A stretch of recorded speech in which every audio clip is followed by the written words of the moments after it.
సూరి నాగమ్మ గారి లేఖలు. రాసిన తేదీ 6/4/1947. అన్న, నిన్న మధ్యాహ్నం ఒక భక్తులు భగవానుని సమీపించి, స్వామి, తానెవరో తన ఆత్మను విచారించి తెలుసుకునేందుకు ధ్యానం చెయ్యాలి కదా, ధ్యానానికి కూర్చుంటే నిద్ర వస్తోందే, అది రాకుండా ఉండే ఉపాయం ఏమిటి అన్నారు. దానికి భగవాన్, ప్రస్తుతం నీవు జాగ్రత్తగా ఉండడం నేర్చుకో, ఆ తర్వాత నిద్ర సంగతి చూద్దాం. జాగ్రత్తలో ఎన్నో కలలు కంటాం, అవి లేకుండా జాగ్రత్త కలగాలి. ఈ చూచేదంతా స్వప్నమే, ఈ స్వప్న ప్రపంచంలో నుంచి మేలుకోవాలి అన్నారు. ఆ జాగ్రత్త కలగడానికి సాధన కావాలి కదా, ఏదో ఒక నియతిని ఏర్పరచుకొని సాధన చేద్దామంటే ఈ నిద్ర వస్తోందే, ఏ విధంగా దీన్ని పోగొట్టుకోవాలో భగవాన్ దయతో సెలవియ్యాలి అన్నారా పృచ్ఛకులు. ఆవరణ విక్షేపాదుల్లో మొదటి ఆవరణమే నిద్ర. సాధ్యమైనంత వరకు అది రాకుండా చూసుకోవాలి. అది ఏ కారణం వల్ల వస్తున్నది అని విచారించి ఆహార విహారాదులు స్వచ్ఛంగా మితంగా ఉండేటట్టు చేసుకొని నిద్ర రాకుండా చూసుకోవాలి. కానీ వచ్చిన తర్వాత ఆపాలంటే లాభం లేదు. పుష్టిగా తింటే సుష్టుగా నిద్ర రాదా మరి? ధ్యానానికి కూర్చుంటే తల ఊగుతుంది. కొందరు వెంట్రుకల వెనక వైపు మేకు కట్టుకుంటారట. తల ఊగినప్పుడు మెలకువ రావటం తప్ప దానివల్ల ధ్యానానికి ఏం ప్రయోజనం? చిన్నప్పటి నా నిద్ర చరిత్ర ప్రసిద్ధమైనదే కదా. స్కూల్లో పాఠాలు చెబుతూ ఉంటే కునికిపాట్లు వస్తావని వెనక గోడకు మేకొకటి కొట్టి తాడు కట్టి జుట్టుకు ముడిపెట్టేవాణ్ణి. తల ఊగితే తాడు బిగిసి మెలకువ వచ్చేది. అలా కట్టుకోకుంటే పంతులు చెవులు మెలిపి ఊపి లేపేవారు అని నవ్వనారంభించారు భగవాన్. భగవాన్, ఇదంతా కల్పించి చెప్పడం లేదు కదా అన్నారు మురగనార్. లేదు, వాస్తవమే. పాఠం వినకుంటే పంతులు దండిస్తారని అలా చేసేవాణ్ణి. అప్పటి స్థితి అది. ఇక్కడికి వచ్చిన మొదటి రోజుల్లో కళ్ళు మూసుకొని ఒకే ధ్యానంలో ఉంటే రాత్రేదో పగలేదో తెలిసేది కాదు. ఎప్పుడైనా కళ్ళు తెరిచి చూస్తే అప్పుడే పొద్దు గుంకిందా తెల్లవారిందా అనిపించేది. ఆహారం లేదు, నిద్ర లేదు. విహారం ఉంటే ఆహారం కావాలి, ఆహారం ఉంటే నిద్ర వస్తుంది. విహారం లేకుంటే ఆహారం వద్దు, ఆహారం లేకుంటే నిద్ర రాదు. ప్రాణాధారంగా ఏ స్వల్పాహారమో కుక్షిలో పడితే చాలు. నాకు అంతే అయ్యేది. కళ్ళు తెరిచినప్పుడు ఎవరో ఒకరు ద్రవరూపంగా ఏదో ఒకటి గ్లాసు ఆహారం ఇచ్చేవారు, అంతే. అయితే ఒకే నిర్వికల్ప నిష్టలో ఉన్నప్పుడే తప్ప మనస్సు, శరీరం వ్యవహారార్థం ఉపయోగించినప్పుడు ఆహార నిద్రలు విసర్జించుటకు వీలవుతుందా? అలా చేస్తే శరీరం తూలుతుంది. అందువల్ల మితి సాత్వికాహారం విహార నియతి ఆత్మోన్నతికి అత్యంత ఆవశ్యకమని చెప్పవలసి ఉన్నది. ఉత్తములు తాము చేసే నిష్కామ్య సత్యాచరణకు నిద్ర వల్ల కాలం వృధా పోరాదని చాలా భాగం నిద్రను దూరం చేస్తారు. 10ంటికి పడుకొని 2ంటికి లేవడం మంచిదన్నారు కొందరు. అలాగైతే నిద్రకు 4 గంటలు చాలన్నమాట. 4 చాలదు, 6 కావాలి అన్నారు కొందరు. అంటే ఆహార నిద్రలను అసలు మానటం మంచిది కాదు, అతిగానూ ఉండకూడదు అన్నారన్నమాట. నిజమే. ఏదైనా పూర్తిగా అరికట్టాలంటే మనసు దాని మీదకే పోతూ ఉంటుంది. అందువల్ల సాధకుడైన వాడు అన్నిటికీ మితంగా టైం ఇవ్వాలి అన్నారు భగవాన్. సరే అన్న, వీలు చూసుకొని ఇంకో ఉత్తరం రాస్తాను. ఇక సెలవు. నమో భగవతే శ్రీరమణాయ. సూరి నాగమ్మ గారి లేఖలు. రాసిన తేదీ 7/4/1947. అన్న, నిన్న నిద్రాహార విహార నీతిని గురించి భగవాన్ సెలవిచ్చిందంతా రాశాను. శ్రీవారది ఆచరణ రూపంగానే ఎన్నో విధాలుగా బోధిస్తూ ఉంటారు. ఏమంటే పాలు, పెరుగు ఇత్యాదులు ఏవి తినరు సరికదా. పని లేకుండా కూర్చునేవానికి 2 ఇడ్లీలు ఎందుకని ఉదయం అల్పాహార వేళ ఒకే ఇడ్లీ తింటున్నారు. ఇప్పుడు భోజనము అంతే. కూర మొదలైనవన్నీ కలిపి పట్టెడు ఉంటుందేమో. అదైనా రుచిపాకాలతో విడివిడిగా తింటారా? వడ్డిస్తూ ఉంటే పులుసుతో సహా అధరవులు, భక్ష్యాలు అన్నీ కలిపి ఒకే ముద్దగా చేసి పెట్టుకుని ఆ తర్వాత అన్నంతో కలిపి తింటారు. ఈ మధ్య ప్రసంగవశంగా ఏదో ఒక అదరవు చేసుకొని అన్నం తింటే ఎంతో రుచిగా ఉంటుంది. ఇన్నెందుకో పూర్వం అలాగే చేసేవాళ్ళం. నేను ఇప్పటికీ ఆ నియమం వదల్లేదు అన్నారు భగవాన్. కొండ మీద ఉండగా ఎందరో అన్నం, పళ్ళు, భక్ష్యాలు తెస్తూ ఉండేవారు. ఈ 3 వేళ్లతో తీసుకొని అందరూ తెచ్చినవి తినేవాణ్ణి. ఎప్పుడు తెస్తే అప్పుడే. రోజల్లా తిన్నది అంతా కలిపితే పట్టెడన్నా అయ్యేది కాదు. ఆ భోజనం ఎంతో సుఖంగా ఉండేది. ఇప్పుడు ఆకు వేసి అనేక పదార్థాలు వడ్డిస్తారు. పారవేయలేక తింటే భారంగా ఉంటుంది అని అప్పుడప్పుడు అంటూ ఉంటారు భగవాన్. నిద్ర విషయమూ అంతే. జయంతి, మహాపూజ ఇత్యాది ఉత్సవాలు జరిగితే పని అలసట వల్ల విద్యార్థులు బ్రహ్మీ ముహూర్తంలో వేదపారాయణకు రాకున్నా తాము యథాప్రకారం లేచి కూర్చుంటారు. వారి శరీరమే ఎప్పుడైనా అస్వస్థతగా ఉందనుకో, సేవకులు మరి కొంచెం సేపు పడుకోరాదా అంటే, బ్రహ్మీ ముహూర్తంలో పడకేమిటయ్యా, కావాలంటే మీరు పడుకోండి అంటారట. ధనుర్మాసం వస్తుందా, తెల్లవారుజామున అరుణాచలేశ్వర ఆలయంలో పూజ ప్రారంభిస్తారు. అక్కడ మొదటి గుండు వేసేసరికి ఇక్కడ భగవాన్ లేచి కూర్చుంటారు. తమిళ పారాయణకు వచ్చేవారు నిద్ర లేచి రావాలి కానీ భగవాన్ వారి సేవను స్వీకరించుటకు సదా సంసిద్ధులే. విహారము మితమే కదా. ఈ నియమాలన్నీ సాధకులకే కానీ జ్ఞానులకు అవసరం లేదనుకుంటారు. కానీ వారు లోక సంగ్రహార్థం అన్నీ పాటిస్తారు. వైరాగ్య శిఖరం నుండి ఎప్పుడూ జారరు. నీది తప్పని నిష్ఠ, పట్టుదల ఇత్యాదివి వారికి సహజంగానే ఉంటవి. వారి చర్యలన్నీ మనకి పాఠాలే. సరే అన్న, ఇక సెలవు. వీలు చూసుకొని ఇంకో ఉత్తరం రాస్తాను. నమో భగవతే శ్రీరమణాయ. సూరి నాగమ్మ గారి లేఖలు. రాసిన తేదీ 8/4/1947. అన్న, ఈ మధ్య పెద్దన్నయ్య పిల్లలు శాస్త్రీమూర్తి భగవాన్కి ఒక జాబు రాశారు. ఏమంటే, చిరంజీవి భగవాన్ తాతయ్యకు నమస్కారాలు. ఏది కావాలంటే అదల్లా వచ్చే మంత్రం నీకు వచ్చునా? వస్తే వెంటనే రాసి పంపు. ఇట్లు నీ మనవలు శాస్త్రీమూర్తి అని రాశారు. చిరంజీవి తాతయ్య ఏమిటి చిలిపి చేష్టలు అని నేనంటే, సత్యమే రాశారమ్మా.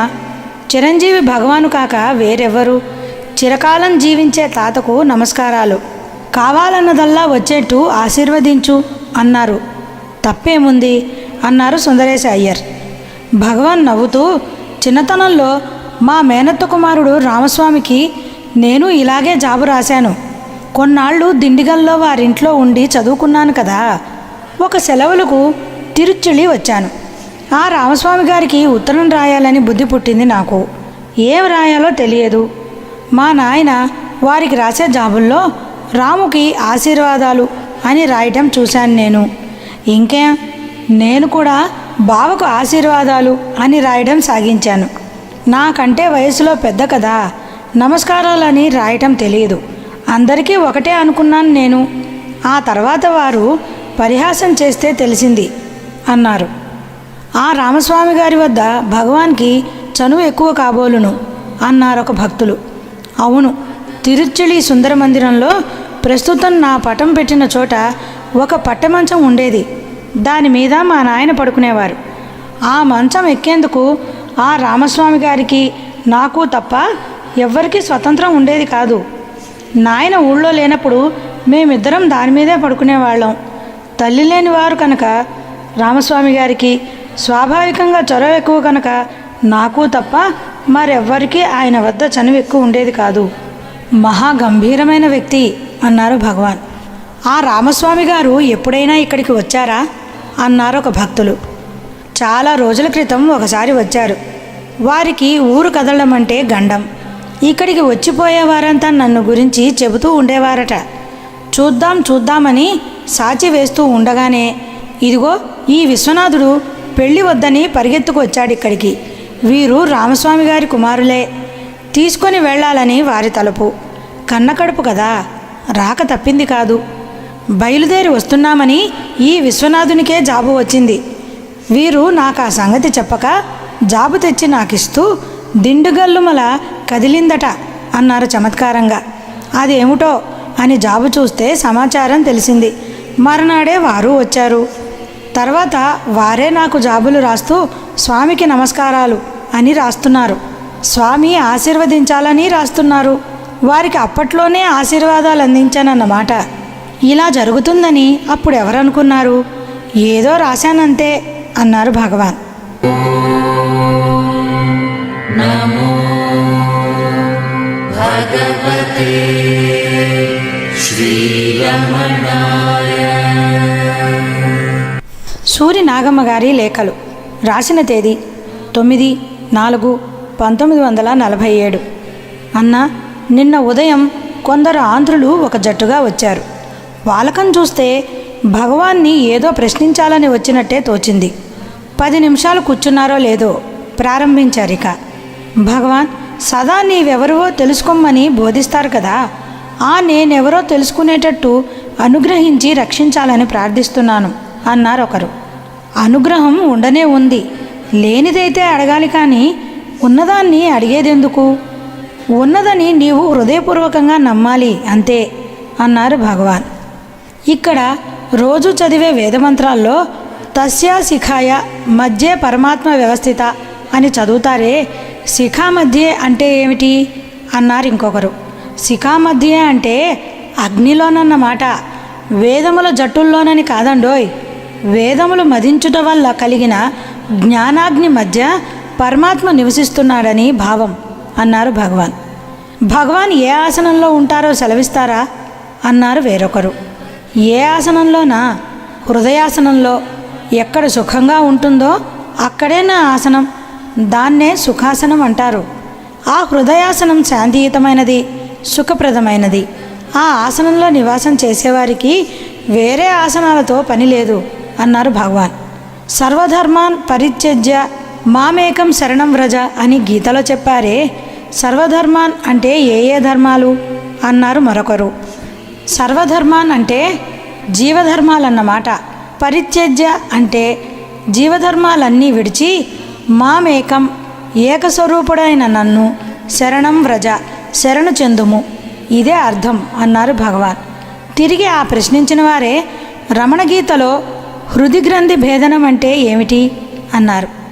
అదేనండి, నేననేది పోవటం, వాసనాక్షయం, అహం నాశనం, జీవత్వ నాశనం, మనోనాశనం అని ఎన్నో పేర్లు, అన్నీ ఒక్కటే. మనోనాశనమే హృదయ గ్రంథి భేదనం.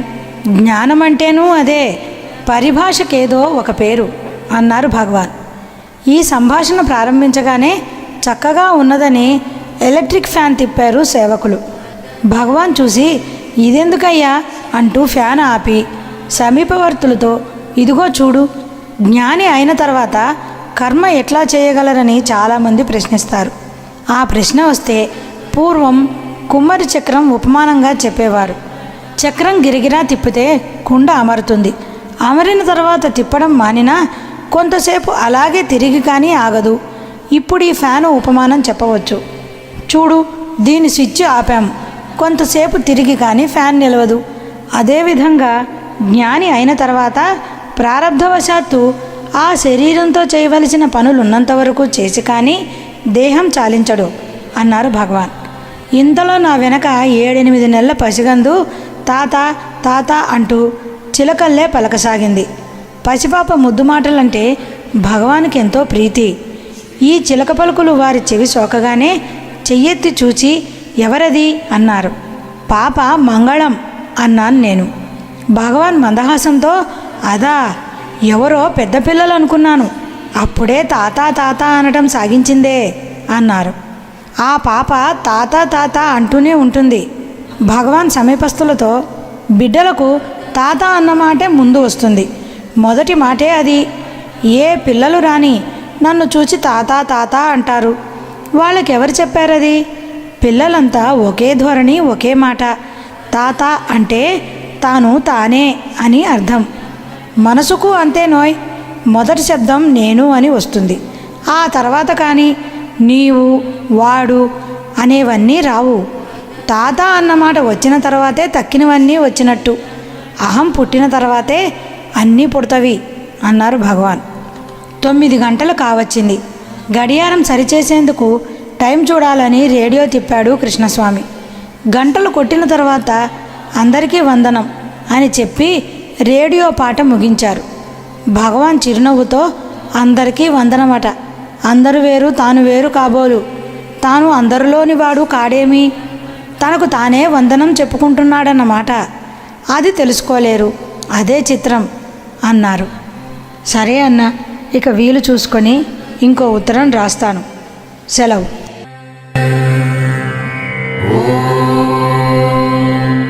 నమో భగవతే శ్రీరమణాయ. సూరి నాగమ్మ గారి లేఖలు. రాసిన తేదీ 10/4/1947. అన్న, ఈ ఉదయం ఆంధ్రా యువకులొకరు శ్రీవారికి ఒక జాబు రాసి చేతికిచ్చారు. అందులో స్వామి, భగవానుని యందు అనన్య శరణాగతి చెందితే సర్వం లభిస్తుంది అంటారు కదా. అనన్య శరణాగతి అంటే ఒకచోట స్థిరంగా కూర్చుని ఏ చింతలు లేకుండా శరీర పోషణకు అవసరమైన ఆహారాదుల చింత కూడా వదిలి సదా భగవంతుణ్ణి స్మరించుటేనా? వ్యాధిగ్రస్తుడైతే ఔషధ సేవకై యత్నించక స్వస్థత అస్వస్థతలు భగవదధీనం చేయుటేనా? గీతలో స్థితప్రజ్ఞుని గురించి విహాయ కామాన్ యస్సర్వాన్ పూమాంశ్చరతి నిస్పృహ నిర్మమో నిరహంకార సశాంతి మదిగచ్చతి అనటం వల్ల సమస్త కోరికలు త్యజించుట కదా అని కదా తేలుతుంది. అందువల్ల మనం భగవంతుని స్మరిస్తూ ఆహార పానీయాదులు భగవదాదేశమై అయాచితంగా లభిస్తే స్వీకరించటమా లేక స్వల్పంగా యత్నించటమా? భగవాన్ ఈ శరణాగతి రహస్యం వివరించి అనుగ్రహించాలి అని ఉన్నది. భగవాన్ చూచి సావధానులై సమీపస్థులతో, ఇదిగో అనన్య శరణాగతి అంటే ఏ చింతలు లేకుండా ఉండాలనటం సత్యమే, కానీ దేహపోషణకు అవసరమైన అన్నపానాదుల చింత కూడా వదలవలన అంటే ఏం చెప్పగలం? భగవదాదేశమై అయాచితంగా వస్తే తినవలనా, కొద్ది ప్రయత్నం చేయవలనా అంటారే. దానంతటా అదే వస్తుందనుకో, తినటం ఎవరు తింటారబ్బా? నోట్లో కూడా పెడతారనుకో, మింగనైనా మింగాలా? అది మాత్రం యత్నం కదూ. వ్యాధిగ్రస్తుడైతే ఔషధం సేవించాలా? స్వస్థత అస్వస్థతలు భగవదధీనం చేసి ఊరుకోవాలా అంటారు. క్షుద్వ్యాధే ఆహారం అన్నారు. దీనికి 2 అర్థాలున్నవి. క్షుత్తు కూడా వ్యాధి వంటిదే కనుక క్షుత్తనే వ్యాధికి ఆహారం అనే ఔషధం అవసరమని, వ్యాధికి ఔషధంలాగా ఆకలికి ఆహారం ఇవ్వాలని చెప్పారు. శంకరులు రాసిన సాధనా పంచకంలో క్షుత్వ్యాధిశ్చ చికిత్సతాం ప్రతిదినం భిక్షౌషధం భుజ్యతాం అని ఉన్నది. క్షుత్తనే వ్యాధికి చికిత్సగా భిక్షాన్నం తినమన్నారు. భిక్షకైనా పోవాలి కదా. అంతా కళ్ళు మూసుకుని కదలక కూర్చుని వస్తే తింటాము అంటే లోకయాత్ర నడిచేదెట్లా?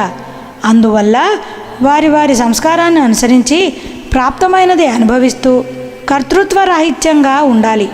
నేను చేస్తున్నాననే భావం మనకి బంధం. ఆ బంధం లేకుండా ఉండే విధానం యోచించి తెలుసుకోవాలి. కానీ ఆకలికి ఆహారం, వ్యాధికి మందు ఇవ్వవచ్చునా లేదా అని శంకలు పెట్టుకుంటే అంతు లేకుండా శంకలు వస్తూనే ఉంటవి. మూలగవచ్చునా, ఊపిరి పీల్చవచ్చునా అని కూడా శంక బయలుదేరుతుంది. మరి ఈశ్వరుడు అనుకో, కర్మ అనుకో, ఏదో ఒక కర్త వారి వారి సంస్కారాన్ని బట్టి అన్నీ తానే నడుపుతాడు. భారం అతని మీద వేసి బంధం లేకుండా ఉంటే నడిచేది తానే నడుస్తుంది. భూమి మీద నడుస్తూ ఉంటాం, అడుగడుక్కు కాలు ఎత్తాలి, నిలపాలి అని గమనిస్తామా? నడక దానంతటా అది సాగటం లేదు. ఉచ్ఛ్వాస నిశ్వాసాలు అంతే. క్షణక్షణం ఊపిరి పీల్చాలి, విడవాలి అని ప్రయత్నించడం లేదే. ఈ విధంగానే ఇదీను. ఏదైనా విడవాలంటే విడవగలమా? చేయాలంటే చేయగలమా? తెలిసి తెలియక అప్రయత్నంగానే లోగడ ఎన్నో పనులు జరగలేదా? ముందు జరగవా? భగవానునిలో అనన్య శరణాగతి చెందడం అంటే ఇతర చింతలన్నీ వదిలి మనసు అతని యందే లగ్నం చేయాలి. ఎంతెంత మగ్నం చేస్తామో అంతంతగా ఇతర చింతలు దూరమవుతాయి. మనోవాకాయ కర్మలన్నీ భగవత్పరంగా ఉంటే మన కార్యభారం ఆయన మీదే ఉంటుంది. కృష్ణ భగవాన్ అర్జునునితో అనన్య చింతయంతోమా ఏ జనా పర్యుపాసతే తేషాం నిత్యాభియుక్తానం యోగక్షేమం వహామ్యహం అన్నారు. అర్జునునకు యుద్ధం చేయవలసిన పని ఉన్నది, అందువల్ల భారం నా మీద వేసి పని చేయబోయ్. నీవు నిమిత్త మాత్రమే సుమా, అంతా నేనే చూసుకుంటాను, నిన్నేదీ బాధించదు అన్నారు కృష్ణ భగవాన్. అయితే ఈ అనన్య శరణాగతి చేయటానికి ముందు చేసేదెవరో తెలుసుకోవాలి. ఏ చింత లేకుంటే గాని శరణాగతి కాదు. ఏ చింతన లేనప్పుడు ఉండేది తానే కదా. తనకు తానే శరణాగతి చెందగలడన్నమాట. భక్తిపరమైతే భగవాన్పై భారమేసి తన కర్మ సాగిస్తూ ఉంటే క్రమంగా తానెవరో తనకే బోధపడుతుంది. ఏదైనా ఫలితం ఒకటే. శరణాగతి అంటే తన్ను విచారించి తెలుసుకొని తాను తానుగా నిలుచుటే. తన్ను విడిచి అన్యమేమున్నది అన్నారు భగవాన్. అది తెలుసుకునే మార్గము అన్నాడా యువకుడు. గీతలో ఎన్నో మార్గాలు చెప్పారు. ధ్యానం చేయమన్నారు, దానికి శక్తి లేదు. భక్తి కాకుంటే యోగం, నిష్కామ కర్మ, ఇంకా ఎన్నో చెప్పారు. ఏదో ఒక మార్గాన్ని అనుసరించి పోవాలి. తానెప్పుడూ ఉండేవాడే కదా. సంస్కారాన్ని అనుసరించి పనులు వాటంతట అవే జరుగుతుంటవి. చేసేది నేననే భావమే బంధం. విచారణ వల్ల దాన్ని పోగొట్టుకుంటే ఈ ప్రశ్నలే రావు. కళ్ళు మూసుకొని కూర్చున్నంతనే శరణాగతి కాదు.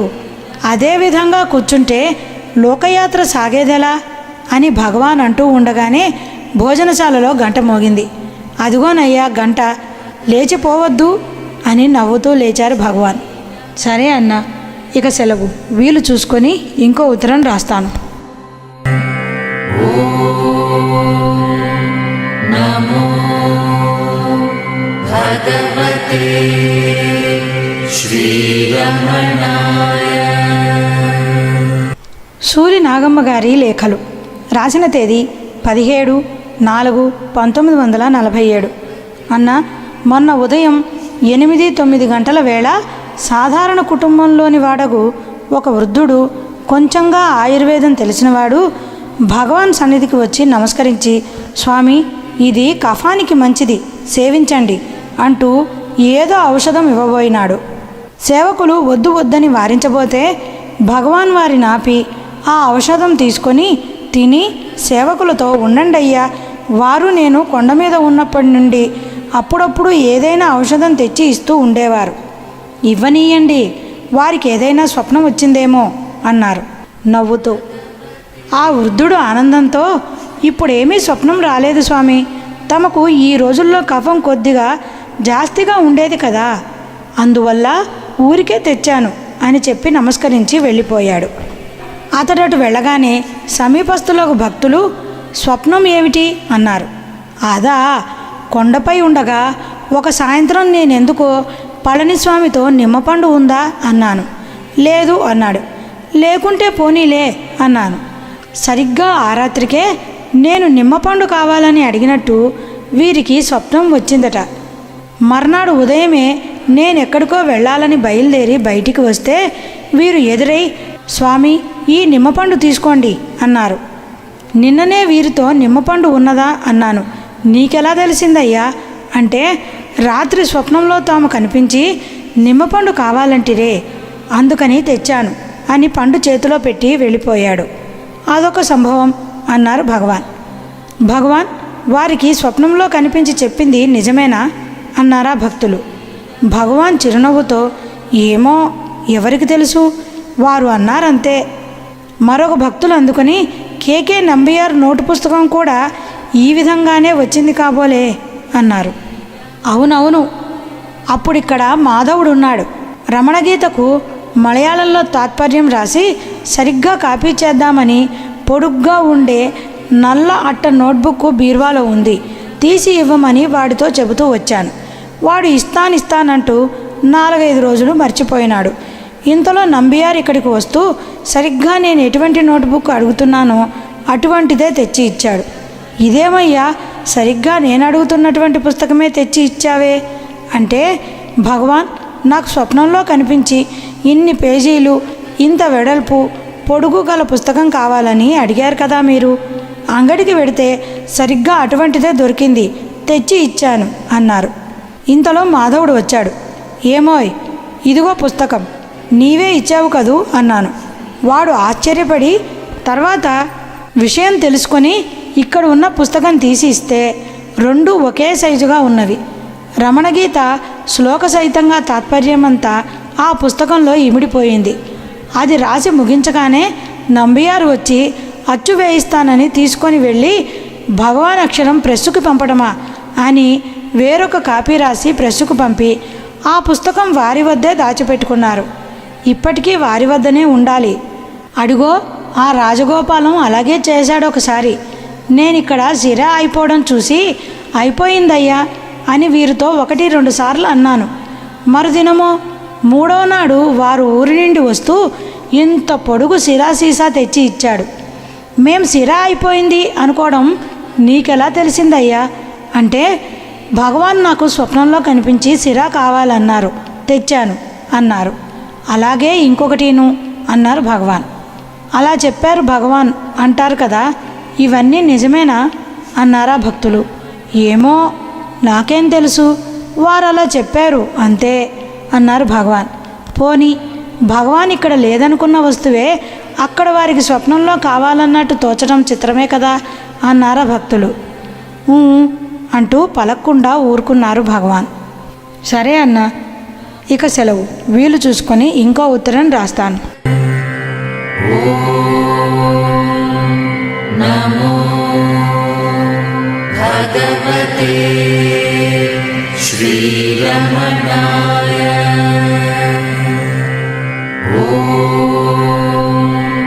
నమో భగవతే శ్రీరమణాయ. సూరి నాగమ్మ గారి లేఖలు. రాసిన తేదీ 18/4/1947.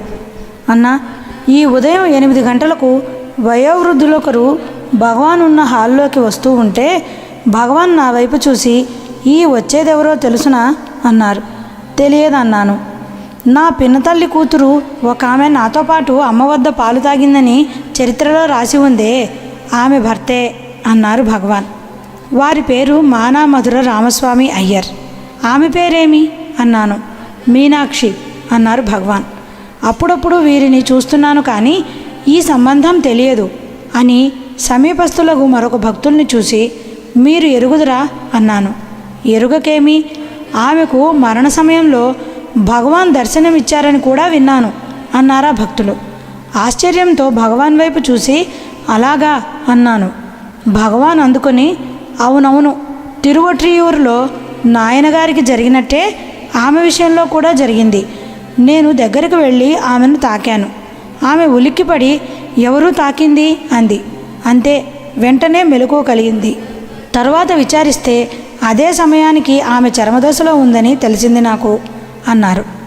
అక్కడ ఆమె ఈ సంభవం ఎవరితోనైనా చెప్పిందేమో అన్నాను నేను. విచారించాము కానీ ఆమె అప్పుడు చెప్పే స్థితిలో లేదట అన్నారు భగవాన్. నాయనగారికి దర్శనమిచ్చినట్టే ఆమెకు దర్శనమిచ్చి అనుగ్రహించారన్నమాట. ఏకస్తన్యపాన ఫలితం వృధా పోతుందా అన్నాను. అదే అదే, అమ్మ మా ఇద్దరికీ పాలిచ్చేది. నాకు 5 ఏళ్లు దాటేదాకా తాగుతూనే ఉన్నాను. మా నాయన చూస్తే ఎదిగిన పిల్లాడికి పాలేమని కోపం చేసేవారు. అందువల్ల వారిని బయటికి పోనిచ్చి తాగేవాణ్ణి. అమ్మ వద్ద పాలు అంత సమృద్ధిగా ఉండేవి అన్నారు భగవాన్. భగవాన్ గణపతి శాస్త్రి గారిని కూడా నాయనా అంటారే, ఎందువల్ల అన్నారా భక్తులు. ఎందువల్లనా? అందుకొక కారణం ఉంది. సాధారణంగా నేను అందరినీ మర్యాదగా పిలవటం అలవాటే కదా. పైగా వారు నాకంటే వయసులో పెద్దవారు. గణపతి శాస్త్రి గారు రండి పొండి అనేవాణ్ణి. వారికి అది పట్టరాని బాధగా ఉండేది. శిష్యుణ్ణి కదా, గణపతి రారా పోరా అనక ఇదేమి అన్యాయం అని ఎన్నిసార్లో బతిమలాడారు. నేను వినలేదు. ఒకరోజు ఏమైనా సరే ఈ మర్యాదవాచకం మానితే కానీ వీల్లేదని పట్టుపట్టు కూర్చున్నారు. శిష్యులంతా వారిని నాయనా అంటారు కదా, అదొక సాకు పెట్టుకొని ఇదిగో వీరందరితో పాటు నేను నాయన అంటే బిడ్డకు అన్వయిస్తుంది కదా, శిష్యుణ్ణి బిడ్డగా భావించడం సహజమేనని వారు సమాధానానికి వచ్చారు. నాయన అంటే తండ్రి కదా, మనదేం పోయిందని నేను ఒప్పుకున్నాను. అయితే ఏమి, రండి పొండి అనడం మానలేదు. వారికి మాత్రం ఇంత చేసి లాభం లేకపోయిందే అన్న కించ వదలనే లేదు అన్నారు భగవాన్. భగవాన్ దర్శనమిచ్చిన సంగతి మీనాక్షమ్మ చెప్పే స్థితిలో లేదన్నారు. సరే, నాయనగారు చెప్పే ఉన్నారు కదా, ఉభయులకు ఒకే సమయంలో ఒకే అనుభవం కలిగించే ఈ దర్శనాలను గురించి పరిభాషలో ఏమంటారో అన్నాను నేను. భగవాన్ దర్హాసిత వదనులై వాటినే దివ్య దర్శనాలు అంటారు అన్నారు. సరే అన్న, ఇక సెలవు. వీలు చూసుకొని ఇంకో ఉత్తరం రాస్తాను.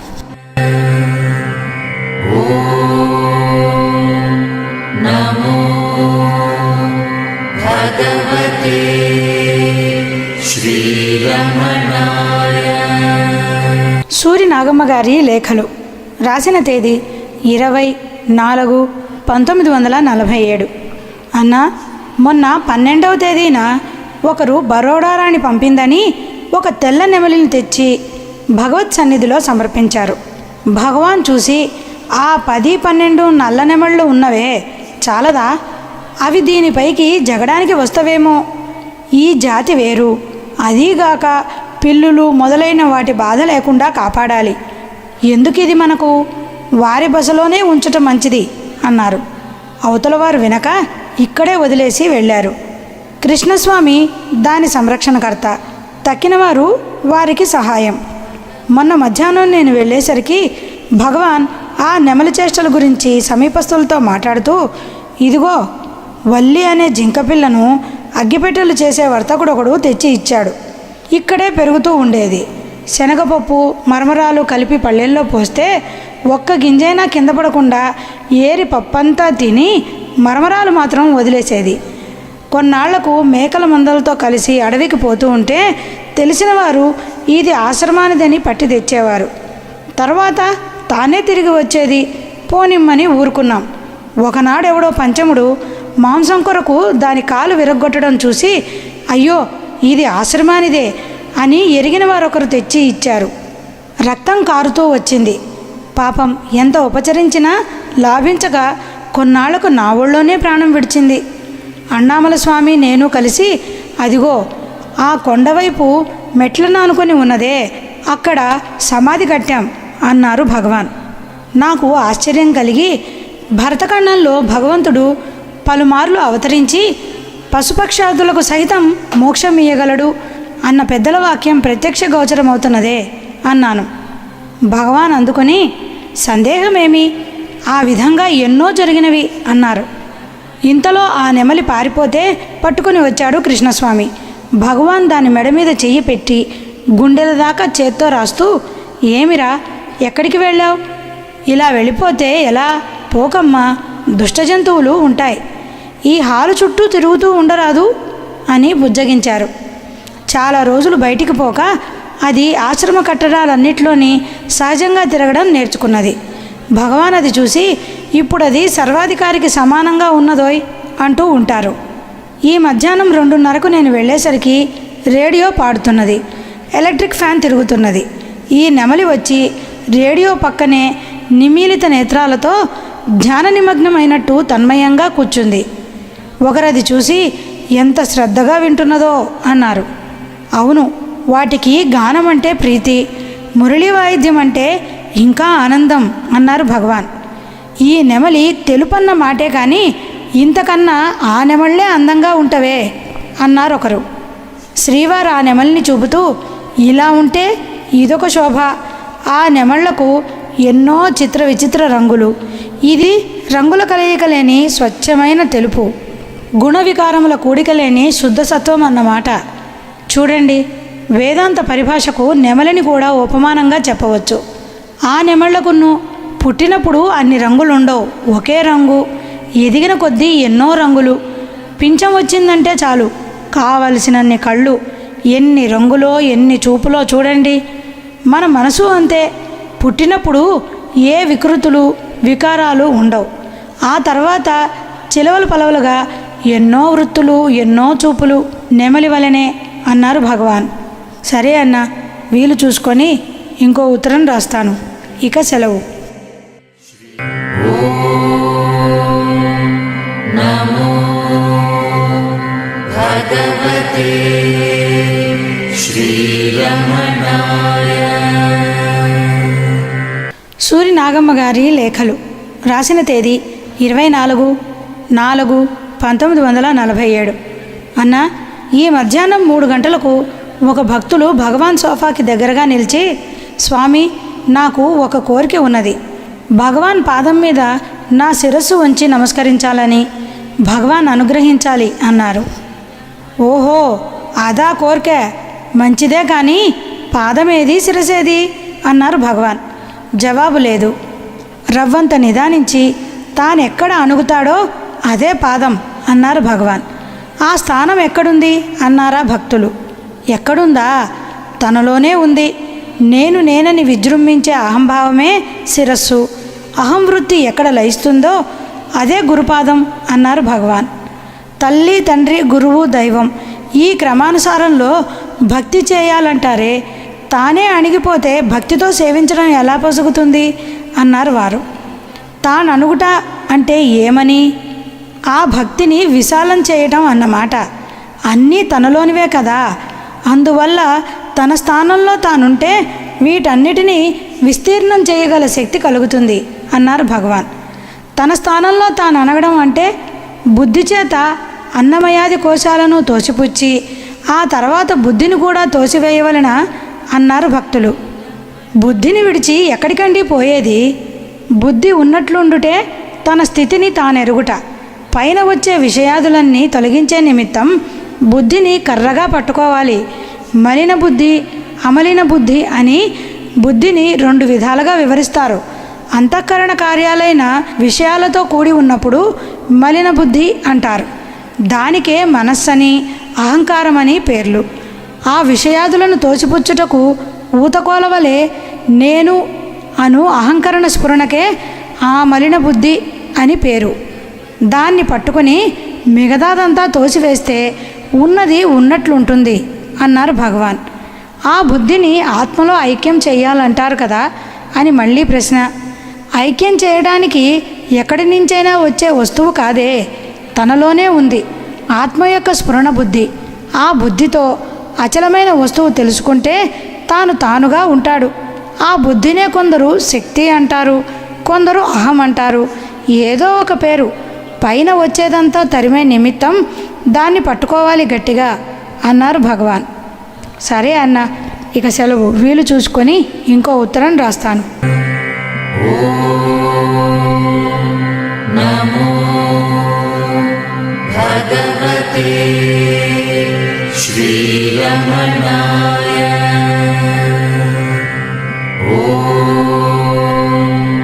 నమో భగవతే శ్రీరమణాయ.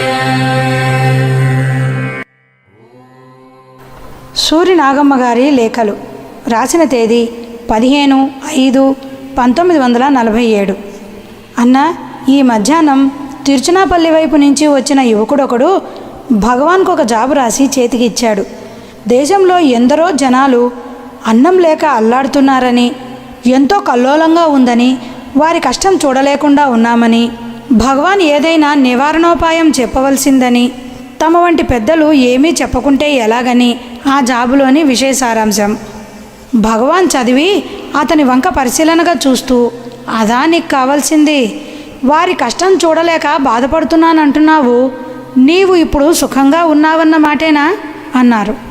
లేదు, ఏదో రకంగా చింత కలుగుతూనే ఉంది భగవాన్ అన్నాడా యువకుడు. అది సంగతి. నీ సుఖమేదో నీకు తెలియదు, వారి కొరకా చింత. లోకులందరూ ఒకే విధంగా ఉండేలా చేయాలంటే సాధ్యపడుతుందా? అంతా అందలమెక్కితే పల్లకి మోసేదెవరన్నట్టు అంతా రాజులే అయితే వీడు రాజని నిర్దేశించి చెప్పేందుకేముంది? బీదవారుంటేనే భాగ్యవంతులు వీరని తెలుస్తుంది. అజ్ఞానులుంటేనే జ్ఞానిని గుర్తించగలం. చీకటి ఉంటేనే వెలుగు తెలుస్తుంది. కష్టం ఉంటేనే సుఖం గోచరిస్తుంది. ఆకలి ఉంటేనే ఆహారానికి రుచి. అందువల్ల తోచినంత సహాయం చేయగలమే కానీ అందరినీ ఒకే విధంగా ఉంచాలంటే ఏనాటికి ఏ ఒక్కరి వల్ల సాధ్యపడదు. ఎందరో దేశనాయకులు పనిచేస్తున్నారు. అందులో కొందరు మేము తలపెట్టిన కార్యం సరిగ్గా కాలేదు, అందుకుగాను ఉపవాసాలు చేస్తామంటారు. ఎందుకో ఒకరి తర్వాత ఒకరు నాయకులుగా వస్తున్నారు. పని జరుగుతూనే ఉంది. అందరినీ నడిపే శక్తి ఒకటి ఉంటుంది కదా, దాని పని అది చూసుకుంటుందని భారం దానిపై వేసి నిశ్చింతగా ఉంటే అదే జరిగిపోతుంది. మరికొందరు జీవహింస చేయరాదని బోధిస్తారు. వినుకుంటే మీరది మానకపోతే మేం ప్రాయోపవేశం చేసి ఆత్మహత్య చేసుకుంటాం, ప్రాణం విడుస్తాం అంటారు.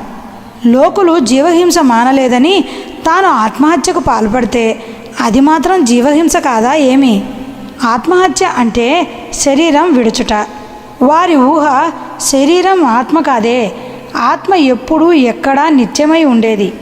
ఆ నిత్యమైన తనను చూడక అనిత్యమైన దేహాదులను తానని చూచుటే ఆత్మహత్య. ఎందుకంటే హత్య వేరే ఏముంది? వివేక దృష్టి వల్ల తన్ను తా కన్నవాడు ఎన్ని కల్లోలాలు వచ్చినా చెలించడు. ప్రపంచం కష్టసుఖాలన్నీ నటనా మాత్రంగానే భావిస్తాడు. వారి దృష్టికి ఈ లోకం నాటకశాల.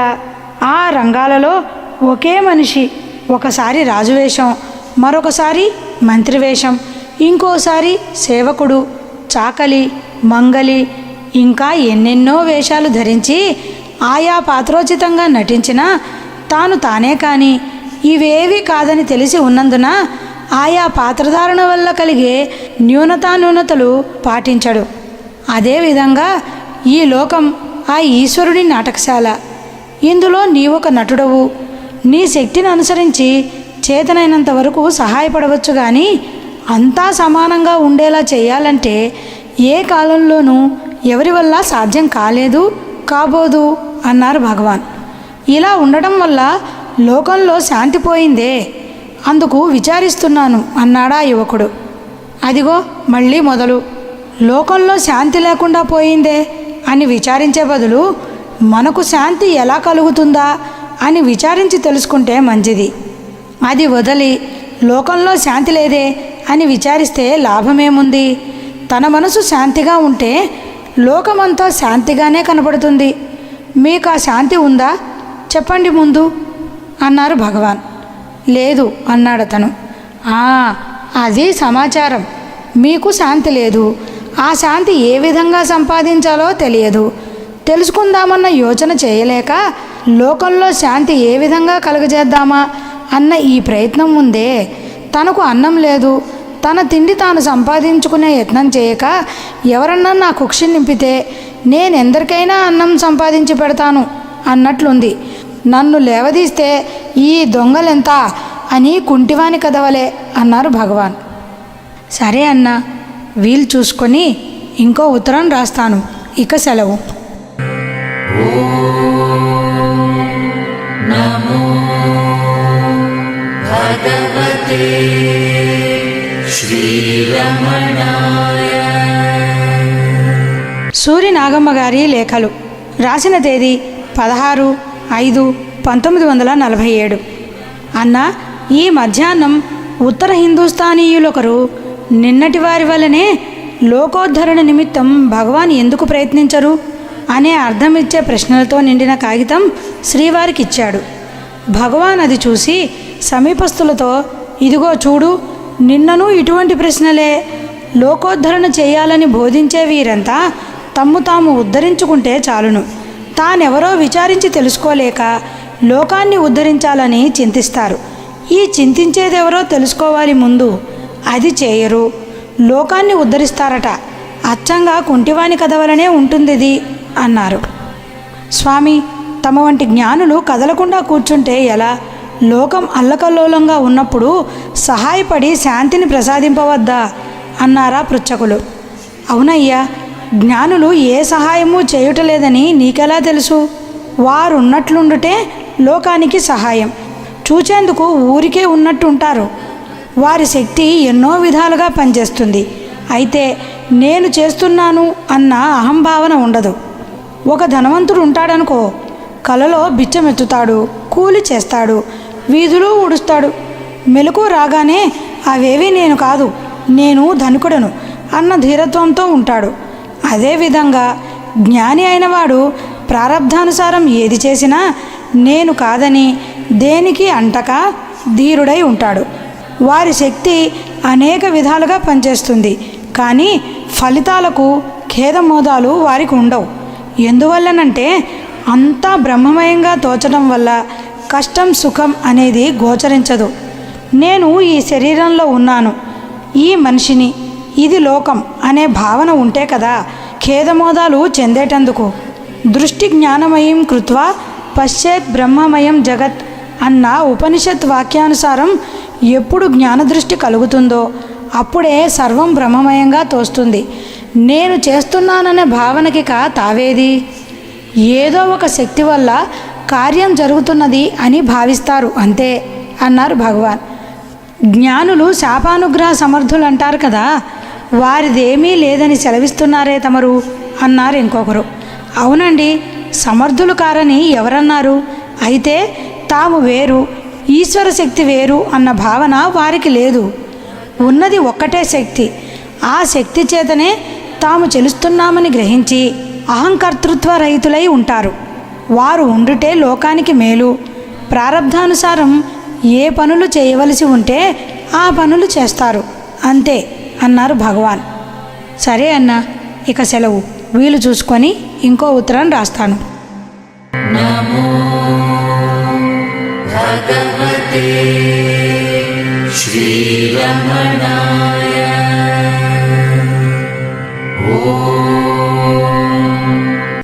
సూర్యనాగమ్మ గారి లేఖలు రాసిన తేదీ 17/5/1947.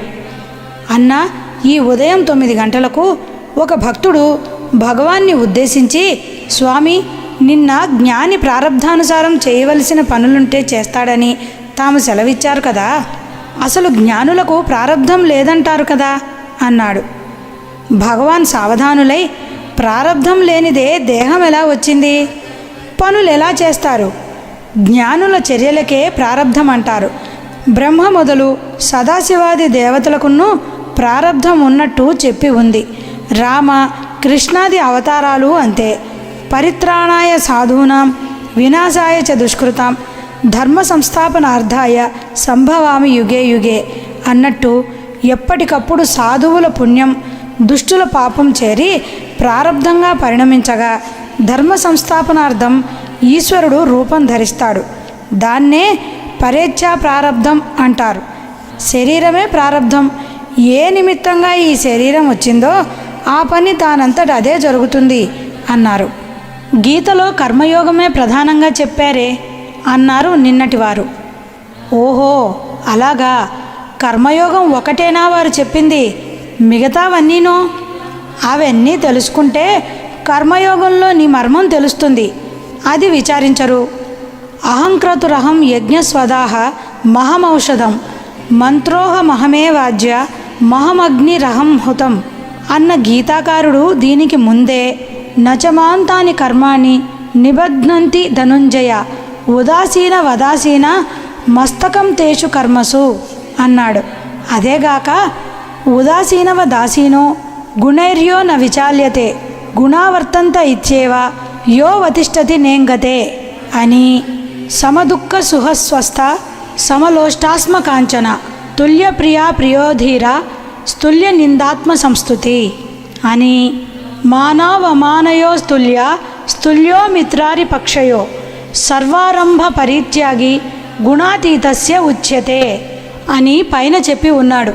పై విధంగా ఉన్న మహాపురుషులు బాహ్యానికి ఏ విధంగా ఉన్నా సదా కర్మసిద్ధులే. శిష్య, భక్త, ఉదాసీన, పాపాత్మాది 4 తరగతుల వారు వారి అనుగ్రహ రక్షితులే. శిష్యులు గురుభావంతో సేవించి తత్వమెరిగి తరిస్తారు. భక్తులు భగవత్స్వరూపంగా పూజించి పావనులవుతారు. ఉదాసీనులు వినగా వినగా ఉద్రేకం కలిగి భక్తులవుతారు.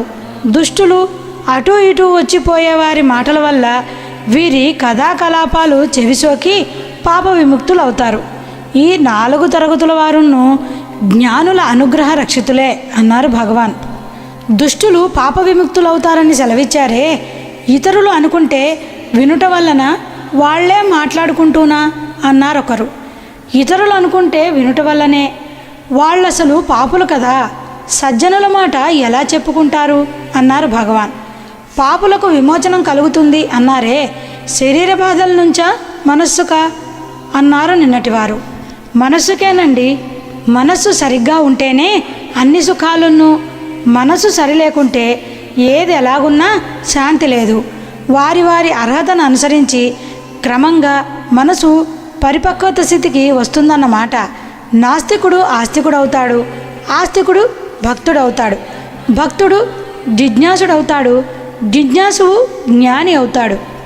ఈ రక్షణ మనస్సుకే చెప్పాలి కానీ శరీరానికి చెప్పి ఏం లాభం? తన మనస్సు సుఖంగా ఉంటేనే శరీరం కాక లోకమంతా సుఖంగా ఉంటుంది. అందువల్ల ముందు తానుగా ఉండే మార్గం చూసుకోవాలి. తానెవరో విచారించి తెలుసుకుంటే కానీ అది తెలియదు. అది విచారించక లోకాన్ని మరమ్మత్తు చేయాలంటం ఉందే. లోకంలో ఎన్నో రాళ్ళు ముళ్ళు ఉంటవి. తోళ్లతో కుట్టిన చెప్పులు కాళ్లకు తొడుక్కుంటే తీరే పనికి భూమంతా తోలు కప్పాలన్నట్లుంది. ఎండకు నెత్తిన గొడుగు పెట్టుకుంటే పోయేదానికి ఆకాశమంతా చాందిని కట్టాలని ప్రయత్నిస్తే సాధ్యపడుతుందా? తాను తన స్థితిని ఎరిగి ఉన్నట్టే జరిగేది జరుగుతుంది, జరగంది జరగదు. ఉన్న శక్తి ఒకటే. మనం దానికి భిన్నంగా ఉన్నామనుకుంటేనే అన్ని చిక్కులును అన్నారు భగవాన్. సరే అన్న, ఇక సెలవు. వీలు చూసుకొని ఇంకో ఉత్తరం రాస్తాను. సూరి నాగమ్మ గారి లేఖలు. రాసిన తేదీ 18/5/1947. అన్న, ఈ మధ్యాహ్నం 3 గంటలకి మళ్ళీ ప్రారంభించారు ప్రశ్న పరంపరలు. బ్రహ్మము సచ్చిదానంద స్వరూపం అంటారు కదా, భావమేమిటి అన్నారు ఒకరు. అవును అంటారు. అసలున్నది సత్తు ఒకటే కదా, దానినే బ్రహ్మం అంటారు. ఆ సత్తు యొక్క ప్రకాశమే చిత్తు, స్వభావమే ఆనందం. ఈ రెండు సత్తు కన్నా భిన్నం కాదు. మూడిటిని కలిపి సచ్చిదానందం అంటారు. జీవగుణాలు అంతే. సత్వము, ఘోరము, జడము. ఘోరం అంటే రజోగుణం, జడమంటే తమోగుణం. ఈ రెండు సత్వానికి అంగాలన్నమాట. ఈ రెండు తోసివేస్తే ఉండేది సత్వం. అది సత్యమైనది, నిత్యమైనది, స్వచ్ఛమైనదిను. దాన్నే ఆత్మ అను, బ్రహ్మమను, శక్తి అను, ఏదన్నా అను. అదే నీవని తెలుసుకుంటే అంతా ప్రకాశమే, అంతా ఆనందమే అన్నారు భగవాన్. తన సత్యస్థితి నెరగనెంచు సాధకునకు శ్రవణ, మనన, నిధిధ్యాసాదులు కడవరకు ముఖ్య ఆవశ్యకములు అంటారు కదా పెద్దలు అన్నారా పృచ్ఛకులు. ఆవశ్యకములంటే పైన వచ్చే విషయాదులను పోగొట్టే నిమిత్తం సాధన మాత్రంగా ఉండాలే కానీ తన్ను తాను తెలుసుకునేందుకు కాదు. తానెప్పుడు ఎక్కడ ఉండనే ఉన్నాడు. అడ్డు వచ్చే విషయాదులను తోసివేసే నిమిత్తం శ్రవణాదులు గ్రహించాలి కానీ అవే ముఖ్యమని భావిస్తే నేను పండితుడను, గొప్పవాడను అనే అహంకారానికి కారణమవుతవి. అదే పెద్ద సంసారం. తర్వాత దాన్ని విడవడం కష్టం. అది మదపటేను కన్నా గొప్పది, సాధారణంగా లొంగదు అన్నారు భగవాన్. ఆ మదపటేనుగుకు గురుకటాక్షం సింహస్వప్నం వంటిదంటారే అన్నారు వారు. అవునది నిజమే. ఏనుగుకు కలలో సింహం కనిపించిందంటే ఉలికిపడి లేచి కళ్ళు మూస్తే మళ్ళీ అదే కనిపిస్తుందని వాటికి నిద్ర మానుతుంది. అలాగే మానవుని జీవిత స్వప్నంలో గురుకటాక్షం ఒక్కటే కాదు, శ్రవణ, మనస, నిధిధ్యాసాదులన్నీ సింహస్వప్న సదృశాలే. ఆ సింహస్వప్నాలు రాగా రాగా మేల్కొంటూ మళ్ళీ పడుకుంటూ కాల పరిపాకం వల్ల ఒకప్పటి గురుకటాక్షం అనే సింహస్వప్నం ఘాటంగా కలిగేసరికి ఉలిక్కిపడి జ్ఞానం పొందుతాడు. అప్పుడు ఏ స్వప్నమూ లేక జాగరూకుడై ఉండటమే కాక జీవిత స్వప్నావస్థకు ఏమాత్రం చోటీయక అప్రమత్తుడై ఉంటాడు. ఆ యథార్థమైన జాగ్రత్త ప్రబోధం కలిగే వరకు కలలో కలవలే ఈ సింహస్వప్నాలు రావలసిందే అన్నారు భగవాన్. శ్రవణాదులు గురుకటాక్షము స్వప్న సదృశాలైన అన్నారా పృచ్ఛకులు. అవునయ్యా, యథార్థం తెలుసుకున్న వారికి అంతా స్వప్నతుల్యమే. ఏది యథార్థమని నీవిప్పుడు చెప్పగలవు? నిద్రలో ఈ శరీరం మీద ప్రజ్ఞ నీకుండదు. అనేక శరీరాలతో అనేక చోట్ల తిరుగుతావు, ఏవేవో చేస్తావు. అప్పటికదంతా సత్యంగానే తోస్తుంది. అన్నీ కర్తృత్వం వహించినట్టుగానే చేస్తావు. మెలకువ కలిగిన తర్వాత కదా నేను వెంకయ్యను, పుల్లయ్యను, అదంతా వట్టిది, స్వప్నము అనుకోవటం. అదే కాదు, ఒకప్పుడు రాత్రి లడ్డు జిలేబీలతో గొంతు వరకు తిని పడుకుంటావు. నిద్రలో ఎంత ఆకలైనట్టు, ఎక్కడెక్కడో తిరిగినట్టు, ఆహారం దొరక్క ప్రాణావసాన స్థితికి వచ్చినట్టు కలగని ఉలిక్కిపడి లేస్తావు. బ్రేవ్ బ్రేవ్ అంటూ త్రేన్పులు వస్తవి. అప్పుడు ఓహో అదంతా కలరా బాబు అనుకుంటావు. కానీ ఆ నిద్రలో ఈ విషయం జ్ఞప్తి ఉంటుందా? వేరొకరు క్షుత్పీడా బాధితులై నిద్రిస్తారు. కలలో లడ్డు జిలేబీలతో విందారగిస్తూ వినోదిస్తారు. అప్పుడు ఈ క్షుత్తుతో పడుకున్న సంగతి జ్ఞప్తి ఉంటుందా? ఉండదు. లేస్తారు, కానీ చచ్చే ఆకలి. ఉస్సో అదంతా భ్రాంతి, వట్టి కలరా దేవుడా అనుకుంటారు. అంతే కదా? ఈ జాగ్రత్తలోనూ నీ ఉన్నావు, ఆ స్వప్నంలోనే నీ ఉన్నావు, గాఢసృష్టిలోనే నీ ఉన్నావు. ఎప్పుడూ ఉన్న ఆ నీ యథార్థ స్థితిని అవగాహన చేసుకున్నప్పుడు ఇదంతా స్వప్నతుల్యమని తెలుస్తుంది. తెలిసిన తర్వాత గురువు వేరు, నేను వేరు అన్న భావన పోతుంది. అయితే గురుకటాక్షం వల్లనే ఈ మెలకువ కలగటం వల్ల ఆ గురుకటాక్షం సింహస్వప్నం వంటిది అంటారు. ఆ స్వప్నం ఘాటంగా అచ్చుగుద్దినట్టు రావాలి. అప్పుడు కానీ సరైన మెలకువ కలగదు. దానికి కాలం అనుకూలించాలి. సాధన చేస్తూ ఉంటే ఎప్పుడో ఒకప్పుడు కాలం అనుకూలిస్తుంది, అంతే అంటూ భగవాన్ గంభీరమైన మౌనం వహించారు. గడియారం టంగు టంగున 4 కొట్టింది. భగవాన్ ముఖస్థ వాగ్విలాసం అనే సమ్మోహనాస్త్రం వల్ల తన్మయులై ఉన్న సభ్యులంతా చకితులై యథాస్థితికి వచ్చారు. అలౌకికమైన వేణునాదం వలె ఆ వాణి నా చెవుల్లో ధ్వనిస్తూనే ఉంది. గురుకటాక్షమనే ఆ సింహస్వప్నం అచ్చుగుద్దినట్టు నాకెప్పుడైనా వస్తుందా అన్న తలపోతతో వెంటనే ఇంటికి వచ్చేశాను. సరే అన్న, ఇక సెలవు. మళ్ళీ వీలు చూసుకొని ఇంకో ఉత్తరం రాస్తాను. నమో భగవతే శ్రీరమణాయ. సూరి నాగమ్మ గారి లేఖలు. రాసిన తేదీ 19/5/1947.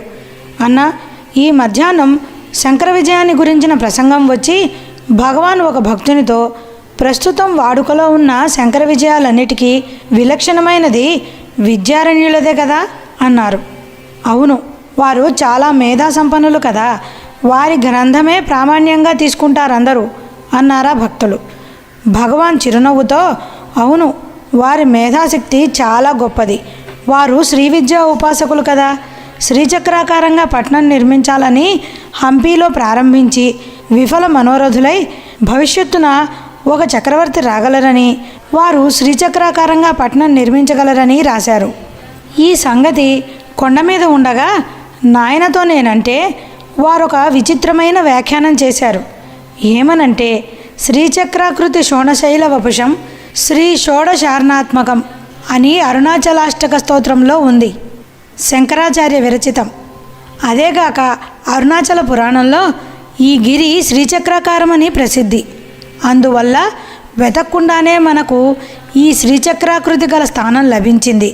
భగవాన్ చక్రవర్తి గిరి చుట్టూ 10 ఇళ్ళు కడితే ఇదే మహాసామ్రాజ్యం, వారు భవిష్యత్తు గురించి రాసింది ఇదే అయి ఉండొచ్చు అని వ్యాఖ్యానించి, ఇదిగో వీరు సేనాధిపతి, వారు కోశాధ్యక్షుడు, వాడది వీడిది అంటూ రాజ్యాంగమంతా ఏర్పాటు చేసేసేవారు.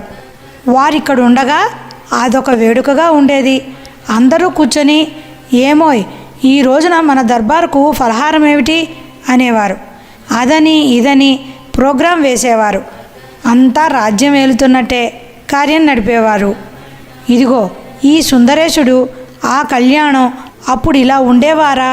అరే అప్ప, ఒక్కొక్క ఆసామి భలే హుషారుగా ఉండేవాళ్ళు, యోధులమనే అనుకునేవారు అన్నారు భగవాన్. ఇదంతా ఎప్పుడు అన్నాడు శివానందం.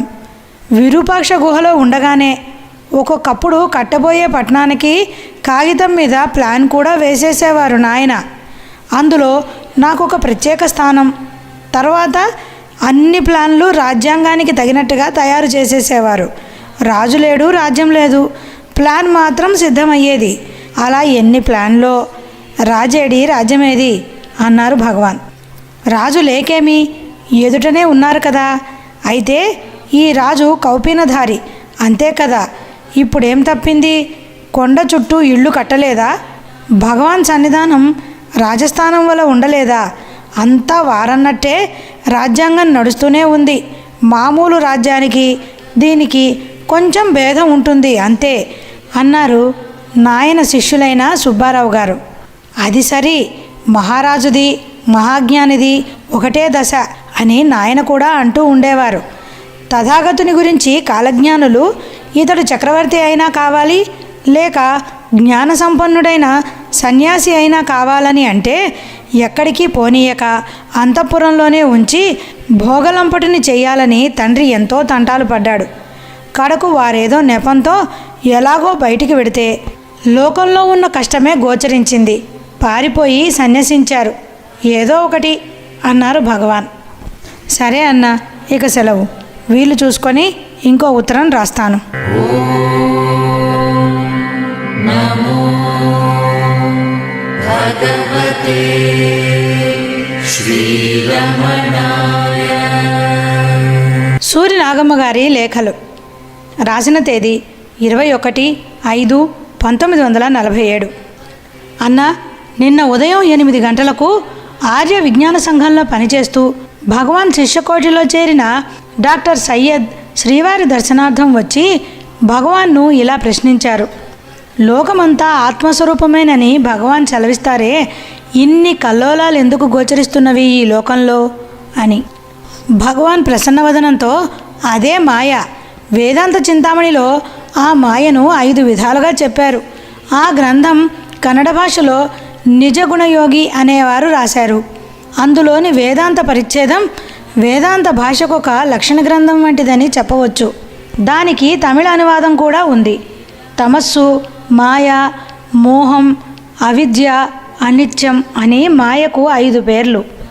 జీవన చైతన్యాన్ని మరుగున పరిచేది తమస్సని, జగద్రూపమైన తన్ను వేరేగా తోపించుటకు కారణమైనది మాయ అని, అలా తోపించు జగమున శుక్తిరజిత భ్రాంతి కలిగించేది మోహమని, విద్యను చెరిపినందున అవిద్య అని, సద్రూపమునకు అన్యమైనందున అనిత్యమని చెప్పబడింది. ఈ 5 మాయల వల్ల సినిమా రంగంలో వలె ఆత్మలో ఈ కల్లోలాలన్నీ గోచరిస్తవి.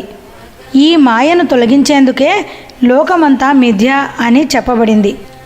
ఆత్మ తెర వంటిది. వచ్చిపోయే బొమ్మలు తెరను ఆశ్రయించినవే గాని వేరుగా లేవని తెలుసుకున్నట్టు ఆత్మావలోకన దృష్టి కలిగి దృశ్య ప్రపంచం ఆత్మకు భిన్నం కాదని తెలుసుకునేంత వరకు ఇదంతా మిథ్య అని చెప్పాలి. కానీ దృష్టి మారితే అంతా ఆత్మగానే తోస్తుంది. అందువల్ల మిథ్యగా చెప్పిన వారే తిరిగి అంతా ఆత్మస్వరూపమేనన్నారు. దృష్టి కదా ప్రాధాన్యం. దృష్టి మారితే సృష్టిలోని కల్లోలాలు మనసుని బాధించవు. సాగరం కంటే అలలు భిన్నంగా ఉన్నవా? అసలు అలలు ఎందుకు వస్తవి అంటే ఏం చెప్పగలం? సృష్టిలో కల్లోలాలు అంతే, అలవలే వస్తవి పోతవి. ఆత్మ కంటే భిన్నంగా లేవని తెలుసుకుంటే ఈ ఆందోళన ఉండదు అన్నారు భగవాన్. భగవాన్, మీరు ఎన్నిసార్లు అది బోధించినా మాకు తెలియటం లేదే అన్నారా భక్తులు. అంతటా నిండి ఉన్న ఆత్మను తెలుసుకోవటం చేతకాలేదంటారు. ఏం చేసేది? నేనున్నాను, నేను చేస్తున్నాను, ఇది నాది అని చంటిబిడ్డలు కూడా అంటారు. అందువల్ల నేననేది ఎప్పుడూ ఉండే వస్తువని అందరికీ తెలుస్తూనే ఉంది. ఆ నేననేది ఉన్న తర్వాతనే నీవు, శరీరం, వాడు వెంకన్న, వీడు రామన్న ఇత్యాదులన్నీ వస్తవి. ఇలా ఎదుట ఎప్పుడు ప్రత్యక్షంగా ఉన్న తన్ను తానెరుగక దీపం పెట్టి వెదగవలనా ఏమి? తనకన్నా భిన్నంగా లేని ఆత్మస్వరూపం మాకు తెలియటం లేదే అనటం మాకు మేమెవరో తెలియటం లేదు అనగా మమ్ము మేము ఎరుగము అన్నట్టుంది అన్నారు భగవాన్. అంటే శ్రవణ మననాదుల వల్ల పరిపక్వ చిత్తులై దృశ్యమంతా మాయామయం అని భావించిన వారికి నిధిధ్యాస వల్ల యథార్థ స్వరూపం గోచరిస్తుందన్నమాట. అంతేనా భగవాన్ అన్నారా భక్తులు. అదే అదే, నిధి అంటేనే స్వరూపం. గురువాక్య శ్రవణ మననాదుల వల్ల స్వరూపమందు ధ్యాస కలిగి ఉండుటే నిధిధ్యాస అనగా తదేక నిష్టతో దానినే చింతించుట. అలా చింతించగా లీనమైపోతాడు. అప్పుడది తానుగా ప్రకాశిస్తుంది. అది సదా ఉన్నదే కదా. ఉన్నదున్నట్టు చూస్తే ఇన్ని చిక్కులుండవు. ఉన్న తనను కనుటకు ఇన్ని ప్రశ్నలెందుకో అన్నారు భగవాన్. సరే అన్న, ఇక సెలవు. వీలు చూసుకొని ఇంకో ఉత్తరం రాస్తాను. నమో భగవతే శ్రీరమణాయ.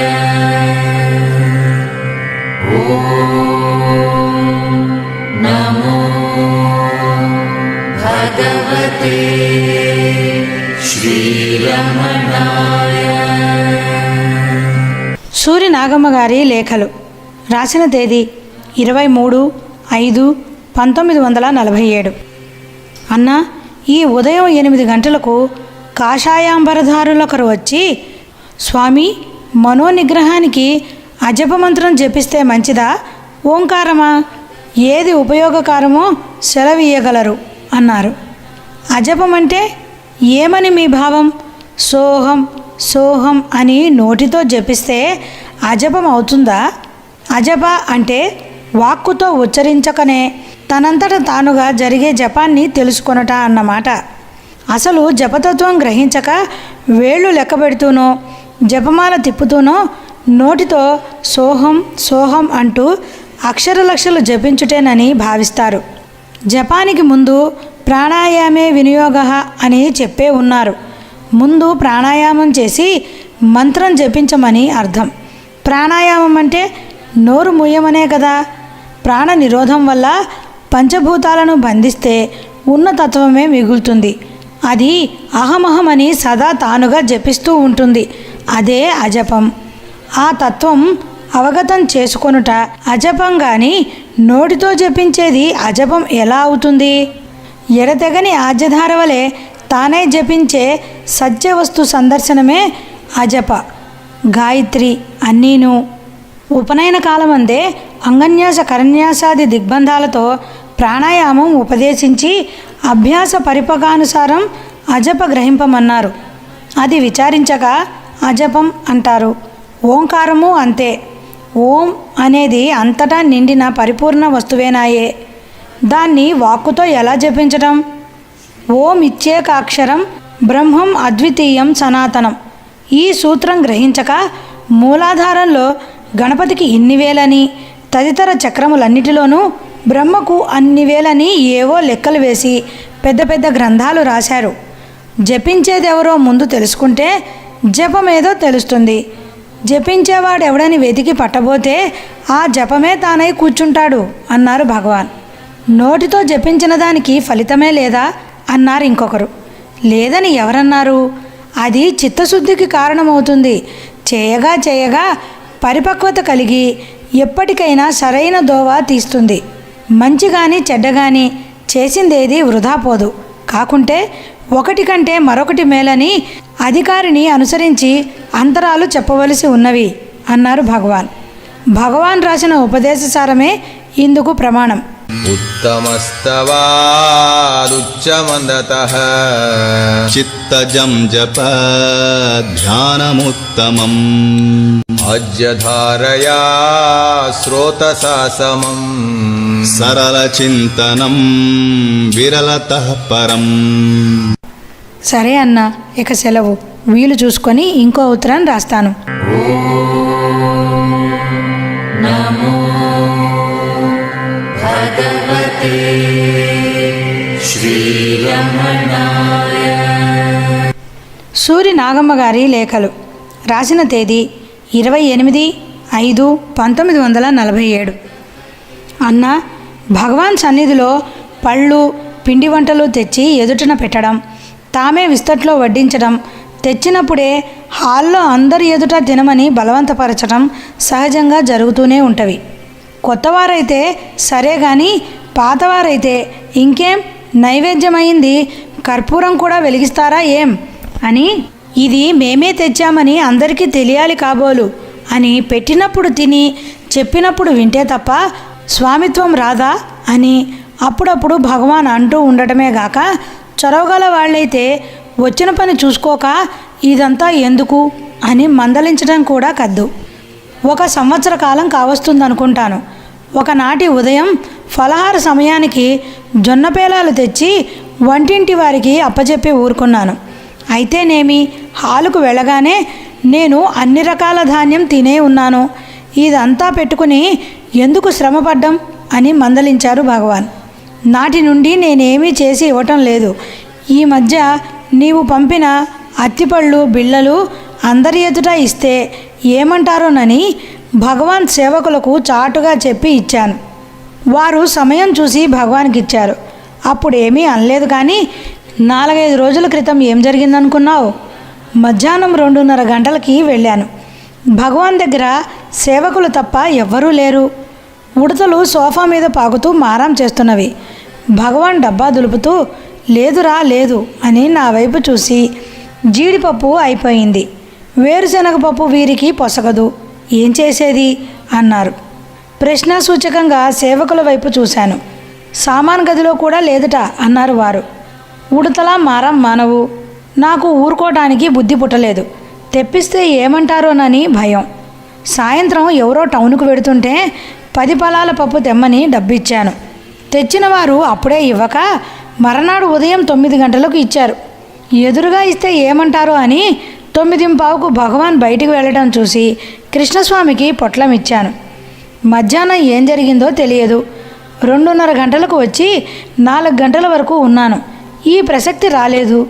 బతికాంలే బాబు అనుకొని ఇంటికి వెళ్ళి సాయంత్రం 6 గంటలకు వచ్చి హాల్లో దూరంగా కూర్చున్నాను. వేదపారాయణం ముగిసింది.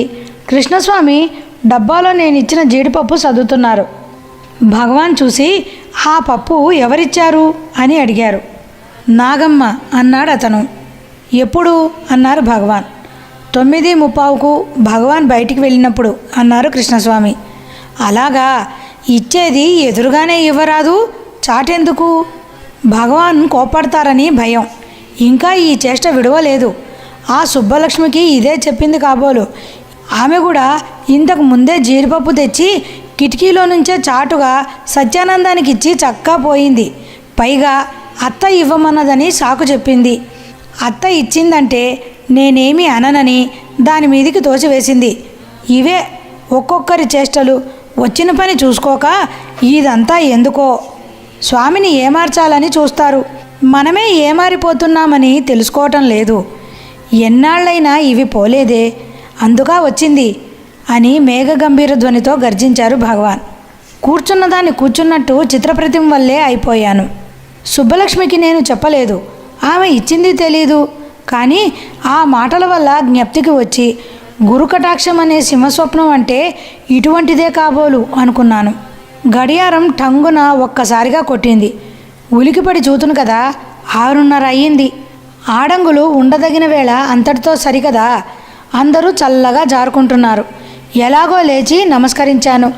అనుగ్రహపూరితమైన ఆగ్రహాన్ని సూచించే రూక్షేక్షణాలతో పళ్ళు బిగబట్టి నా వంకే చూస్తూనే ఉన్నారు భగవాన్. ఆ గంభీరమూర్తిని కన్నెత్తి చూడలేక వంచిన తల ఎత్తకుండా ఇంటికి వచ్చాను. భళ్ళున తెల్లారింది. శిక్షాలక్షణమైన ఆ మందలింపుకు జీడిపప్పే కారణం కాదని జ్ఞానోపార్జనకే కదా వచ్చింది.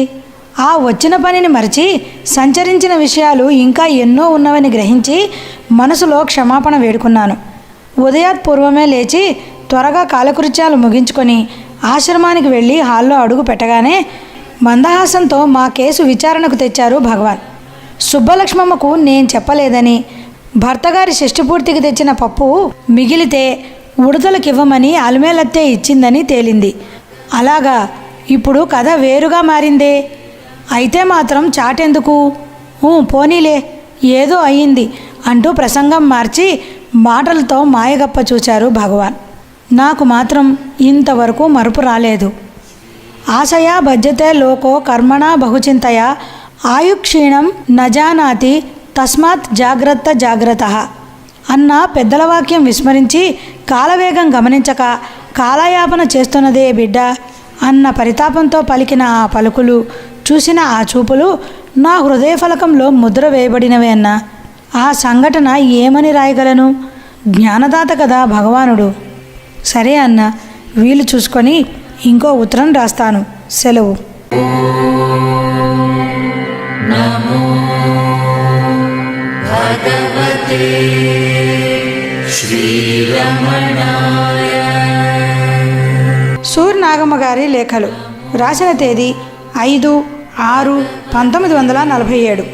అన్న, మొన్న రాత్రి పట్నంలో మీ ఇంటి నుంచి బయలుదేరి నిన్న ఉదయం 7 గంటలకు ఆశ్రమానికి చేరుకున్నాను. భగవత్ సన్నిధిని విడిచి 4 రోజులే అయినప్పటికీ 4 యుగాలు అయినట్లుండడం వల్ల స్టేషన్ నుంచి ఏకాఏకి ఆశ్రమానికే వెళ్ళాను. భగవాన్ పలహారం చేస్తున్నారు. నమస్కరించి నిలుచుంటే, ఇప్పుడే వచ్చారా అని అడిగారు. అవును అని చెప్పి, లేఖల పుస్తకాలు 10 కాపీలే వచ్చినవి, మిగతావి ప్రెస్ వారు ఆశ్రమానికే పంపుతామన్నారని ఇచ్చిన 10 తెచ్చానని చెప్పాను. సరేనని నిర్లక్ష్యంగా ఊరుకున్నారు భగవాన్. స్నానపానాదులు ముగించుకొని పుస్తకాల కట్ట పట్టుకొని ఆఫీసులోకి వెళ్ళేసరికి సర్వాధికారి నిరంజనానంద స్వాములు లేరు. పోని భగవానికి చూపించే తెద్దామని హాలుకు వెళ్ళాను. రూల్స్ ప్రకారం నడవాలని ఆఫీసులోకి వెళ్ళానే కానీ ముందు భగవానికే చూపాలన్న మురిపం లోపల ఉంది నాకు. ఎలాగైతేనేమి ముందు హాలుకే వెళ్ళవలసి వచ్చింది. భగవాను చూసి చూడనట్టు ఊరుకున్నారు. చేతికి ఇవ్వడానికి జంకి కుర్చీ పీటల మీద పెట్టాను. కృతి సమర్పణ సందర్భంలో వారి వారి శక్త్యానుసారం ఫలపుష్పాది కానుకలిచ్చి కృతిభర్తను అర్చించడం సహజం. అయితే కొండంత దేవునికి కొండంత పత్రియ అన్నట్టు ఈ భగవానికి ఏమిచ్చి పూజించగలం? పోని పత్రం, పుష్పం, ఫలం, తోయం అన్నట్టు ఏ ఒక్కటో లాంఛనంగా ఇద్దామన్నా వచ్చిన పని చూసుకోక ఇదంతా ఎందుకు అని భగవాన్ ఈ మధ్య మందలించారు కదా. ఏమీ ఇవ్వక చేతులు జోడించి నించున్నాను. ఏం చిత్రం జరిగిందనుకున్నావు? నమస్కరించాలని వంగేసరికి పూలు, పళ్ళు, అగరవత్తులు, ఒక్కలు, ఆకులు మొదలైన శోభన సామాగ్రితో నింపిన పెద్ద పళ్ళెం పట్టుకుని ఒక భక్తుడు బ్రాహ్మణ బృందంతో సహా వచ్చి ఈ పుస్తకాలు పక్కనే ఆ పళ్ళెం పెట్టాడు. వంగిన దాన్ని లేచి చూసేసరికి విభ్రాంతి కలిగింది. అంతా గుంపుగా నిలిచి నా కర్మణ నా ప్రజయా ధనేన అంటూ వేదమంత్రం పఠించారు. అనంతరం అంతా మళ్ళీ నమస్కరించి లేచాం. కృష్ణస్వామి ప్రసాదమిచ్చి వారిని పంపాడు. భగవాన్ పేపర్ అవతల ఉంచి సావధానులై, ఈనాడు వారికి షష్ఠి పూర్తిట అన్నారు నాతో. అలాగా అన్నాను నేను. ఎలాగైతేనేమి తలవని తలంపుగా జరిగిన సన్నివేశం వల్ల నేనేమీ తేలేదన్న లోపం తీరింది నాకు. పుస్తకాలు అక్కడుంచాడు కృష్ణస్వామి. నేను భగవాన్ చేతికి అందించాను. అటు ఇటు తిప్పి చూసి, సరే ఆఫీసులో ఇవ్వు, ముద్ర వేసి రాని చూద్దాం అన్నారు. ప్రెస్ వారు ఫోటో కింద భగవాన్ పేరు వేయడం మర్చిపోయినారని తీసి చూపించాను. అరేరే, పొరపాటైపోయిందే. పోనీ నామం రూపంలో కలిసిపోయిందిలే, ఆఫీసులో ఇవ్వు అన్నారు భగవాన్. చిత్తం అని తీసుకున్నాను. ఆఫీస్కు వెళ్ళి నిరంజనానంద స్వాములు చేతికిచ్చి వచ్చాను. 9 గంటలకు మౌనస్వామి 2 పుస్తకాలు తెచ్చి భగవానికి ఇచ్చారు. భగవాను చూసి, ఒకటి నాకు, ఒకటి నాగమ్మకునా అంటూ సమీపస్తులతో, ఏమోయ్ ఇది దానికి ఇయ్యి, అది రాసిందివి, వాళ్ళ అన్న అచ్చు వేయించాడు, అదే పుస్తకాలు తెచ్చి మనకిస్తే అందులో ఒకటి తీసి దానికిస్తున్నాం. బెల్లంతో పిళ్ళారిని చేసి పూజానంతరం ఆ బెల్లమే గిల్లి నైవేద్యం పెట్టినట్టుంది. పళ్ళు తెచ్చి పెడితే ప్రసాదం ఇవ్వటం లేదు, అలాగే ఇదిను అన్నారు భగవాన్. సరే అన్న, ఇక సెలవు. వీలు చూసుకొని ఇంకో ఉత్తరం రాస్తాను.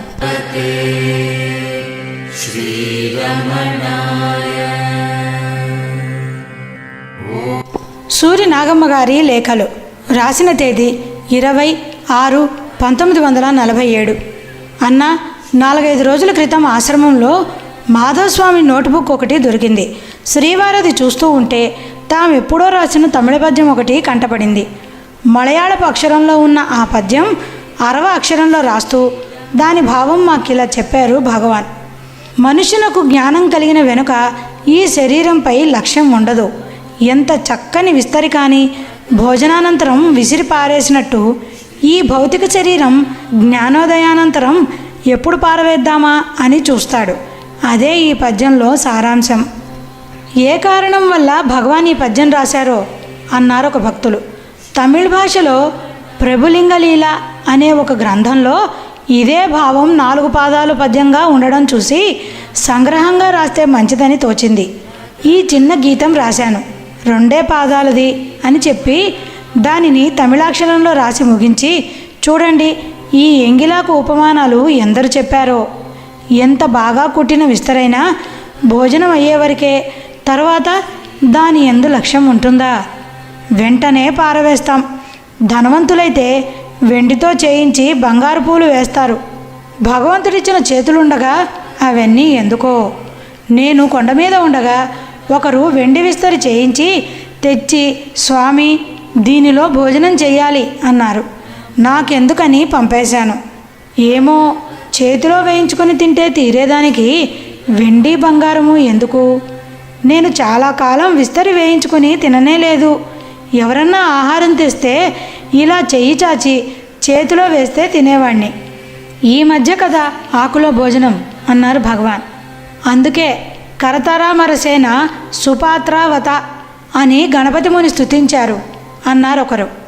నిజమే, సహజమైన చేతులుండగా ఇవన్నీ ఎందుకో? నేను భిక్షకు వెళ్ళిన రోజుల్లో భలే హుషారుగా ఉండేది. ఇలా దోశలు పట్టి భిక్ష తీసుకొని తింటూ వీధుల మధ్య పోతూ ఉండేవాణ్ణి.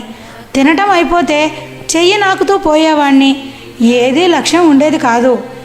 ఎవరిని కానీ ఎప్పుడు ఏదీ అడుగుటకు అభిమానం కదా. అప్పుడు కరతల భిక్ష ఎంతో వేడుకగా ఉండేది. ఈ పక్క ఆ పక్క పెద్ద పెద్ద శాస్త్రుల వారు ఉండేవారు. ఒక్కొక్కప్పుడు గొప్ప గొప్ప ఉద్యోగస్తులు ఉండేవారు. ఎవరుంటే నాకేమి? దరిద్రుడై భిక్షకు వెళితే దీనత్వం తోస్తుంది, కానీ అహం నాశనమైన అద్వైతికి అది మహాభాగ్యంగా తోస్తుంది. అప్పుడు చక్రవర్తి వచ్చిన లక్ష్యం ఉండదు. నేను ఆ విధంగా భిక్షకు వెళ్ళి చప్పట్లు కొట్టగానే నన్ను ఎరిగిన వారు స్వామి వచ్చారని భయభక్తులతో భిక్ష పెట్టేవారు. ఎరుగని వారు, ఏమయ్యా బాగా బలిసి ఉన్నావే, భిక్షకు రాకుంటే కూలి పనికి పోరాదు అనేవారు. నవ్వు వచ్చేది. మౌనస్వామిని కదా, మాట్లాడనాయే, ఇలా అనటం సహజమేనని నవ్వుతూ వెళ్ళేవాణ్ణి.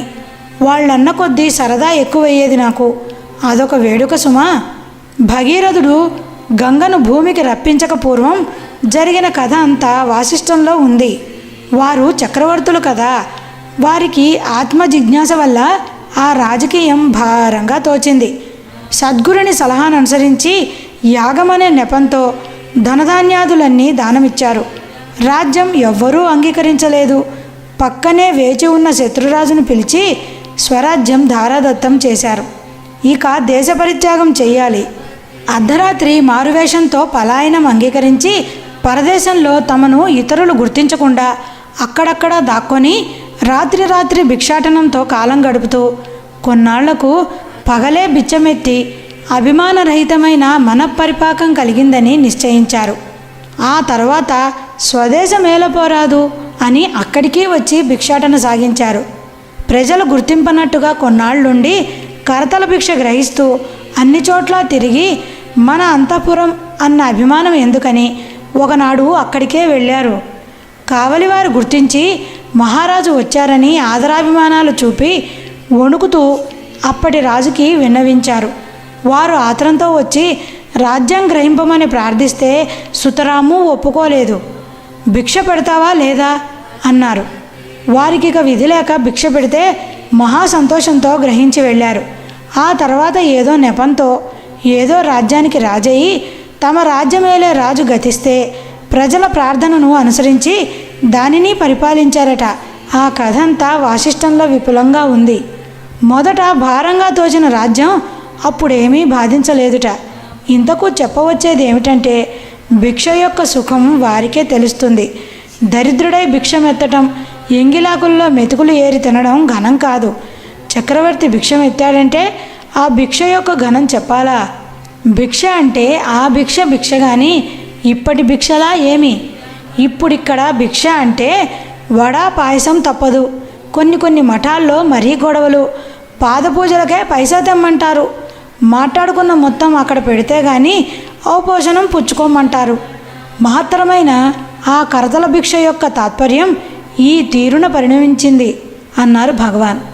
మూలంతరో కేవలమాశ్రయంత పాణిద్వయం భోక్త మమత్రయంత కందామివ శ్రీమపి కుత్సయంత కౌపీనవంత కలు భాగ్యవంత ఆచార్యకృత యతిపంచకం. సరే అన్న, ఇక సెలవు. వీలు చూసుకొని ఇంకో ఉత్తరం రాస్తాను.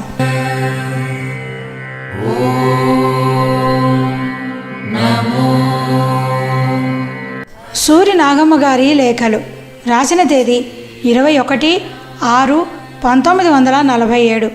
అన్న, 2-3 నాళ్ల క్రితం ఒకరోజు ఉదయాన కొత్తగా ఉపనయనమైన పిల్లవాడిని వెంట పెట్టుకుని కొందరు వచ్చి భగవానుకు నమస్కరించి వెళ్ళారు. వారటు పోగానే ఉపనయన తత్వమేమి అని ఒక భక్తుడు అడిగితే భగవాన్ మందహాసంతో ఇలా సెలవిచ్చారు. చూడండి, ఉపనయనం అంటే కేవలం 3 పోగుల నూలు మెడలో వేయుట మాత్రమే కాదు. ఈ 2 కళ్ళే కాదోయ్, 3వ కన్నుంది. అది జ్ఞాననేత్రం. దానిని తెరిచి స్వస్వరూపాన్ని గుర్తించు అని బోధిస్తారన్నమాట. ఉపనయనం అంటే ఇంకొక కన్ను. ఆ కన్ను తెరవాలని బోధిస్తూ అందుకు గాను ప్రాణాయామం నేర్పుతారు. ఆ తర్వాత బ్రహ్మోపదేశం చేసి జోలగట్టి భిక్షమెత్తమంటారు. మాతృభిక్షే ప్రథమ భిక్ష. తండ్రి బ్రహ్మోపదేశం చేస్తే తల్లి 3 పిడికెళ్ల బియ్యం భిక్ష పెడుతుంది. అంటే తండ్రి చేసిన ఉపదేశం మననం చేసే నిమిత్తం భిక్షాటన వల్ల కుక్షి నింపుకొని గురుకులవాసం చేసి జ్ఞాననేత్రం తెరిచి ఆత్మానుభూతి నందవలెనని ఉపనయనం యొక్క తాత్పర్యం. ప్రస్తుతం ఆ విషయం మరిచి ప్రాణాయామం అంటే వేళ్లతో ముక్కు మూసి అభినయించుటగాను, బ్రహ్మోపదేశం అంటే కొత్త తోవతి ముసుగు కప్పి చెవిలో గుసగుసలాడడం గాను, భిక్ష అంటే రూకలతో జోలి నింపుటగాను పరిణమించింది. ఉపదేశం చేసే తండ్రికి చేయించే గురువుకు ఉపనయన తత్వం తెలియనప్పుడు బిడ్డలకు ఏం చెప్తారు? అదే కాదు, గురుకులవాసం వల్ల విజ్ఞానం ఆర్జించట పిమ్మట మనస్సు విషయాల్లో చిక్కునో లేదో పరిశీలించుటకు స్వగృహానికి పంపేవారట గురువులు. స్వగృహంలో కొన్నాళ్ళుండి విరాగులై కావడి కట్టి కాశీయాత్రకు బయలుదేరేవాళ్ళు. అప్పుడు కన్యాదాతలు పట్టినిచ్చి పాణిగ్రహణం చేస్తాం, పరిగ్రహింపు అని కబురు పంపితే విరాగి అయినవాడు వీనక వెళ్ళేవాడు, రాగం ఉన్నవాడు తిరిగి వచ్చి కన్యాదానం గ్రహించేవాడు. ఇప్పుడు అదంతా మరిచి కాశీయాత్ర అంటూ సరిగంచు పట్టుధోవతి కట్టి కళ్ళకు కాటుక, నుదుట తిలకం దిద్ది, పాదాలకు పసుపు పారాణి పెట్టి ఒళ్ళంతా గంధం పూసి మెడలో పూలమాలలు, నెత్తిన గొడుగు, పాదాలకు పావుకోళ్ళు ధరించి ఒయారంగా నడుస్తూ భాజా భజంత్రీలతో బయలుదేరతారు. బావమరిది వచ్చి బాలికనిస్తామని బతిమలాడితే రిస్టువాచి కావాలి, మోటార్ సైకిల్ కావాలి, అది కావాలి, ఇది కావాలి, ఇస్తే వస్తాం లేకుంటే లేదు అని పేచీ పెడతారు. పీటల మీద పెళ్లి తప్పిపోతుందని అడిగిందల్లా అర్పిస్తారు కన్యాదాతలు. ఇక వారు వీరు కలిసి ఫోటోలు తీయించుకోవటాలు, విందు భోజనాలు, బట్టలు ఇచ్చి పుచ్చుకోవటాలు, ఇది కాలక్షేపం. భిక్ష అంటే రూపాయలతో జోలి నింపుకోవటానికి, కాశీయాత్ర అంటే కట్నాలు లాగడానికి ఉపయోగిస్తున్నారు ఇప్పుడు అన్నారు భగవాన్. సరే అన్న, ఇక సెలవు. వీలు చూసుకొని ఉత్తరం రాస్తాను. శ్రీరమణాయ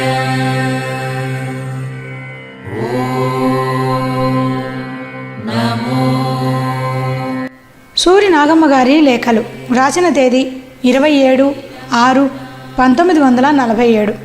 అన్న, ఈ మధ్యాహ్నం 3 గంటలకి అరుణగిరికి ఈశాన్యంలో మఠం నుంచి ఒక భక్తులు వచ్చి నమస్కరించారు. భగవాన్ చూసి కోవిలూరు మఠంలో ఉన్న స్వామి గతించారని తంతి వచ్చిందే, నటేశస్వామి వెళ్ళారా అని అడిగారు. వెళ్ళారు, 2 రోజులు అయ్యింది. అనారోగ్యంగా ఉన్నారని ముందే తెలిసింది అన్నారు వారు. నటేశ స్వామి అంటే ఎవరు అన్నారు ఒకరు. ఇప్పుడు ఈశాన్య మఠాధిపతిగా ఉన్నారే వారే. కోవిలూరు మఠంలో గతించారన్నానే వారు లోగడ ఇక్కడి ఈశాన్య మఠంలో ఉన్నవారే. కోవిలూరులో అప్పటి మఠాధిపతి గతించినప్పుడు వారిని తీసుకెళ్ళి ఆ పీఠాధిపత్యం ఇచ్చారు. ఈ వైపున వేదాంత మఠాల్లో అదే ముఖ్యమైనది. వీరికి పాండిత్యం తక్కువైనా మంచి సాధువు అవటం వల్ల వీరే కావాలన్నారు. 20 ఏళ్ళు అయ్యిందనుకుంటా అన్నారు భగవాన్. భగవాన్ని బండి ఎక్కించింది వీరేనా అన్నా నేను. కాదు, వీరికన్నా ముందున్నవారు. వారు వీరి వల్ల కాదు, చాలా గంభీరమైన వ్యక్తి అన్నారు భగవాన్. బండి ఎక్కిందెప్పుడు అన్నారొకరు. విరూపాక్ష గుహలో ఉండగానే. అక్కడికి వచ్చిన 4-5 ఏళ్లకు అదొక చిత్రకథ. ఒకనాడు నేను పళనిస్వామి గిరి ప్రదక్షిణం వెళ్ళి కోవెల వద్దకు వచ్చేసరికి రాత్రి 8 గంటలయ్యింది. అలసటగా ఉండడం వల్ల కంబత్తిల్ సుబ్రహ్మణ్యేశ్వరాలయంలో పడుకున్నాను. పళని అన్నం తెస్తానని సత్రానికి వెళ్ళాడు. వారు గుళ్ళోకి వెళ్తున్నారట. వారి చుట్టూ శిష్యులుంటారు కదా. వారిలో ఒకరు నన్ను చూసి బ్రాహ్మణ స్వామి ఇక్కడున్నారని చెప్పారట. ఇంకేం తిరిగి వెళుతూ 10 మందితో వచ్చి చుట్టూ నిలిచారు. లేవండి స్వామి పోదామంటారు. నేను మౌనస్వామి నాయే రానని సౌజ్ఞ చేశాను. వారా వినేది. ఎత్తండిరా ఎత్తండి అన్నారు. సరే ఇక తప్పదని లేచాను. బయటికి వస్తే బండి సిద్ధంగా ఉంది. ఎక్కండి స్వామి అన్నారు. నేనెక్కను, నడిచే వస్తా, మీరెక్కి వెళ్ళండి అని సౌజ్ఞ చేస్తే వింటారా? చూస్తారేమర్రా, స్వామిని ఎత్తి బండిలో కూర్చోబెట్టండి అన్నారు. అంతా 10 మంది ఉన్నారాయే. మన వైపున మాట్లాడేవారు ఎవరూ లేరు. సరే ఎత్తి బండిలో కూర్చోబెట్టారు. పలక్కుండా మఠానికి వెళ్ళాను. పెద్ద విస్తరి వేసి వడ్డించి ఇక్కడే ఉండిపోండి స్వామి అంటూ ఉపచారం చేశారు. పళనిస్వామి కోవెలకు వచ్చి చూసి విషయం విచారించి తెలుసుకొని మఠానికి వచ్చారు. వారు వచ్చిన తర్వాత ఎలాగో తప్పించుకొని వెళ్ళిపోయాను. ఈ ఊరు వచ్చిన తర్వాత అదే బండి ఎక్కడం. ఆ తర్వాత 1-2 సార్లు కొత్తవారెవరో వస్తే నన్ను రమ్మని బండి పంపారు. ఇప్పుడు సంధిస్తే వదలరని ఆ ఉపద్రవం అంతా మనకెందుకని రానని చెప్పి బండి తిప్పి పంపాను. అంతటితో బండి పంపడం మానేరు. అదొకటేనా వారి ఉపద్రవం? పిలిచినప్పుడు వెళ్లకున్నా ప్రదక్షిణం వెళ్ళి వస్తూనో మరెప్పుడైనా మఠానికి వెడుతూ ఉండేవాణ్ణా? వెడితే నన్నక్కడ కూర్చోబెట్టి లోపలికి వెళ్ళి వంటవారితో గుసగుసలాడి వచ్చేవారు. భోజన సమయంలో అరిటాకు పెద్దది వేయించి తాను నా పక్కనే కూర్చొని వేయండిరా వేయండి అని ఎన్నో పదార్థాలు వడ్డింపజేసేవారు. మిగతా దినాల్లో వారు పంక్తికి వచ్చేవారు కాదు. ఇందుకుగాను నా పక్కనే కూర్చుండేవారు. నేను అవన్నీ తినగలనా?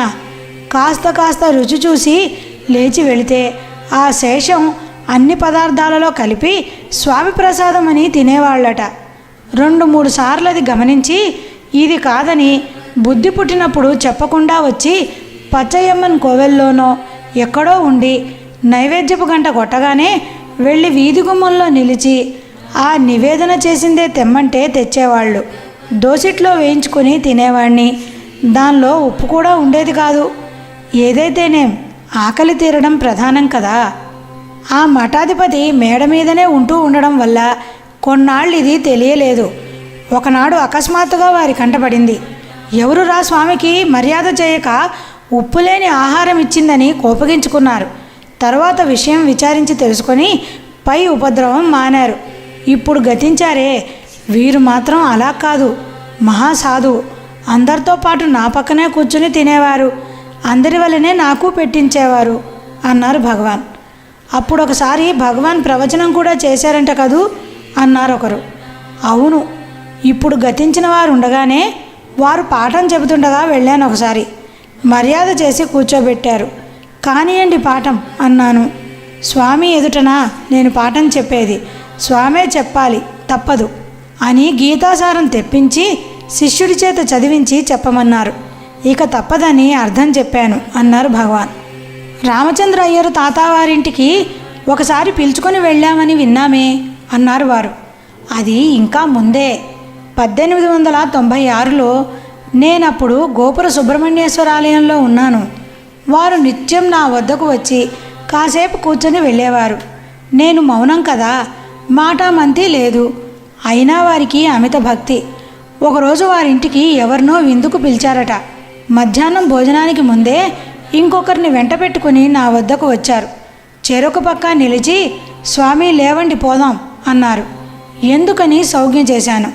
విషయం చెప్పారు. నేను రానన్నాను. వింటారా? చెయ్యి పట్టుకొని అమాంతం లేవదీశారు. ఎత్తుకొని పోదామన్నంత తీవ్రంగా ఉన్నారు. అంత లావు, అంత పొట్ట, ఆజానుబాహుడు మనిషి. నేనప్పుడు బక్కచిక్కి ఉన్నాను. వారి వేలుకైనా చాలెట్టు లేను. వెంట వచ్చిన వారు వీరిని మించి ఉన్నారు. ఏం చేసేది? ఎత్తుకునైనా పోయేట్టున్నారు.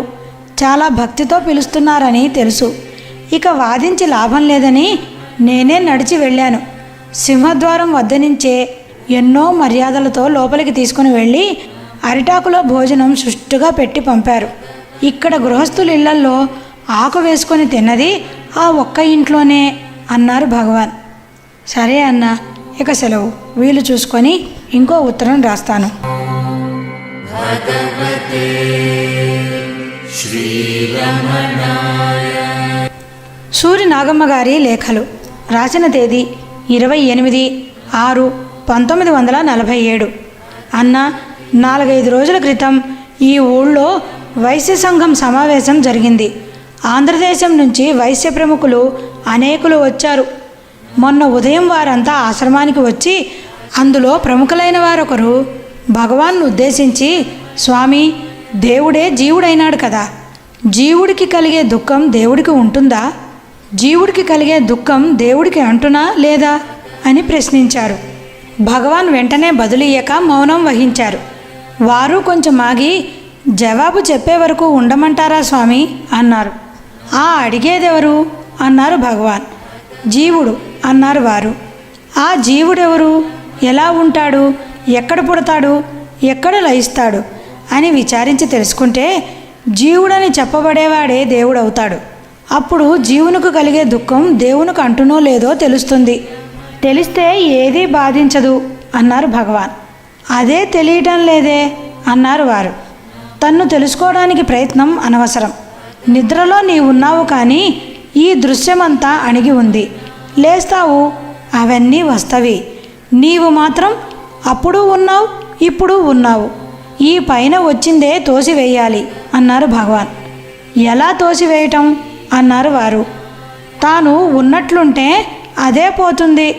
ఉండుటే తన స్వభావం. ఉన్నది ఉన్నట్టు చూస్తే లేనిది లేనట్టు పోతుంది అన్నారు భగవాన్. అలా చూసేందుకు మార్గమేది అన్నారు వారు. తానెవరో, తన యథార్థ స్థితి ఏమిటో విచారించుటే అన్నారు భగవాన్. ఆ విచారణ ఎలా కలుగుతుంది అన్నారు వారు. భగవాన్ అంటూ ఊరుకున్నారు. వారు రవ్వంత ఎదురు చూసి ఇదే మార్గం అంటూ సమీపర్తులు ఎంత వారించినా ఆగక భగవాన్ పాదాలు తాకి వైశ్య సంఘంతో సహా వెళ్ళారు. వారిని పోనిచ్చి సమీపవర్తులతో, వారికి తెలియకనా మనల్ని పరీక్షిద్దామని అడుగుతారు. పాదాలు తాకగానే పని తీరిందని వెళ్ళారు. ఇంకేం కావాలి అన్నారు భగవాన్.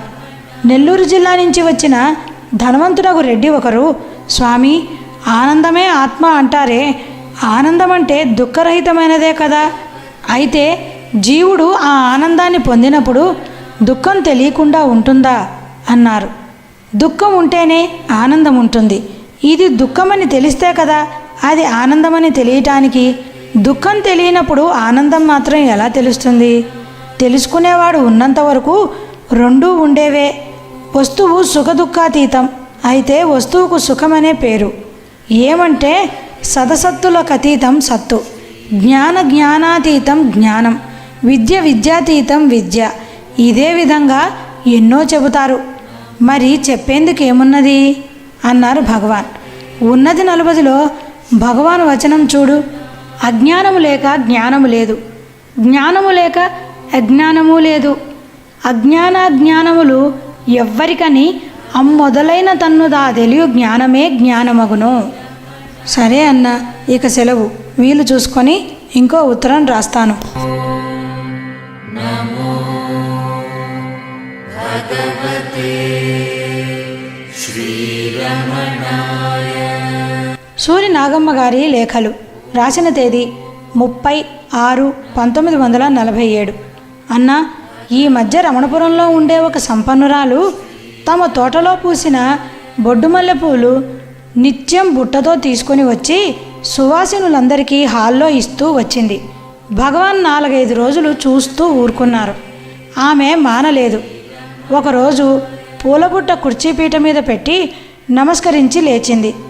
భగవాన్ సమీపవర్తులను చూసి, అదిగో ఆమె ఏదో తెచ్చిందే, పూలు కాబోలు, ఎందుకని అన్నారు. ఆమె జంకుతూ, భగవానుకు కాదు, సువాసినులకు అందరికీ ఇవ్వటం ప్రారంభించింది. సరిపోయింది, ఇవ్వదలుచుకుంటే ఇంటి వద్దనే ఇచ్చుకునేది, ఇక్కడెందుకు? ఒకరివ్వగానే అంతా ప్రారంభిస్తారు. అది చూసి కొత్తగా వచ్చిన వారు పూలు పంచాలి కాబోలు అనుకుని కొనైనా తెస్తారు. అదొక ఉపద్రవం. నేనెప్పుడూ పూలు తాకి ఎరగను.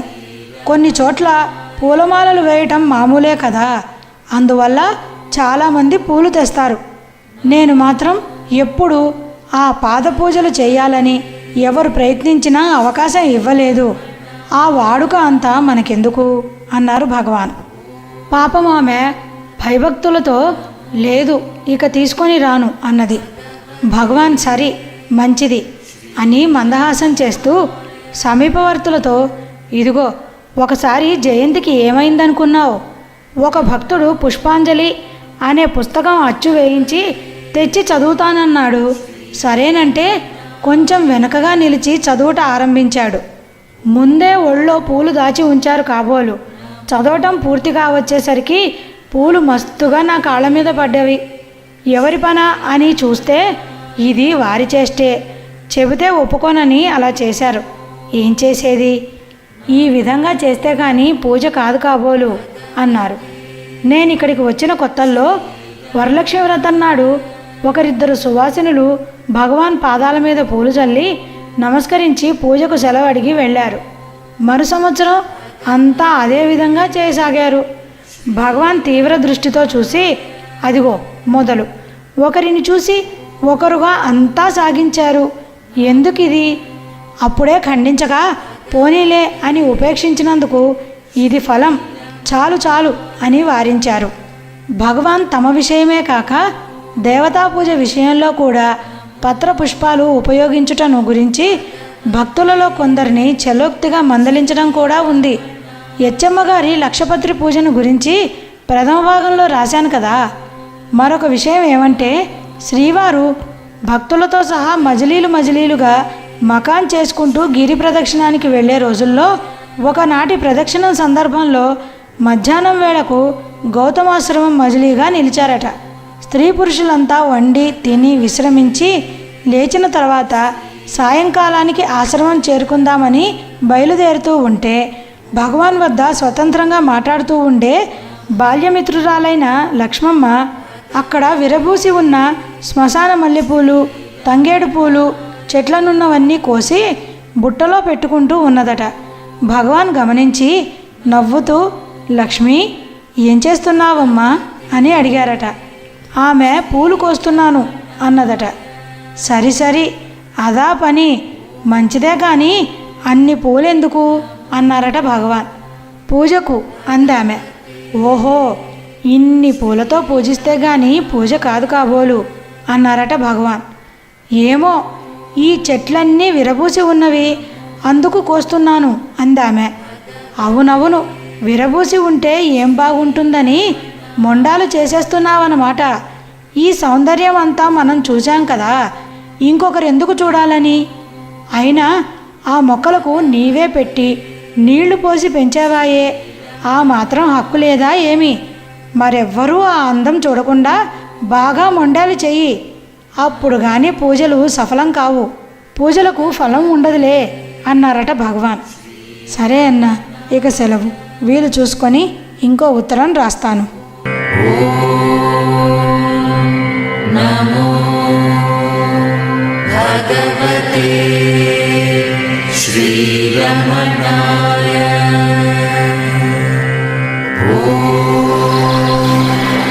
नमो भगवते भगवते श्रीरमणाय ॐ नमो भगवते श्रीरमणाय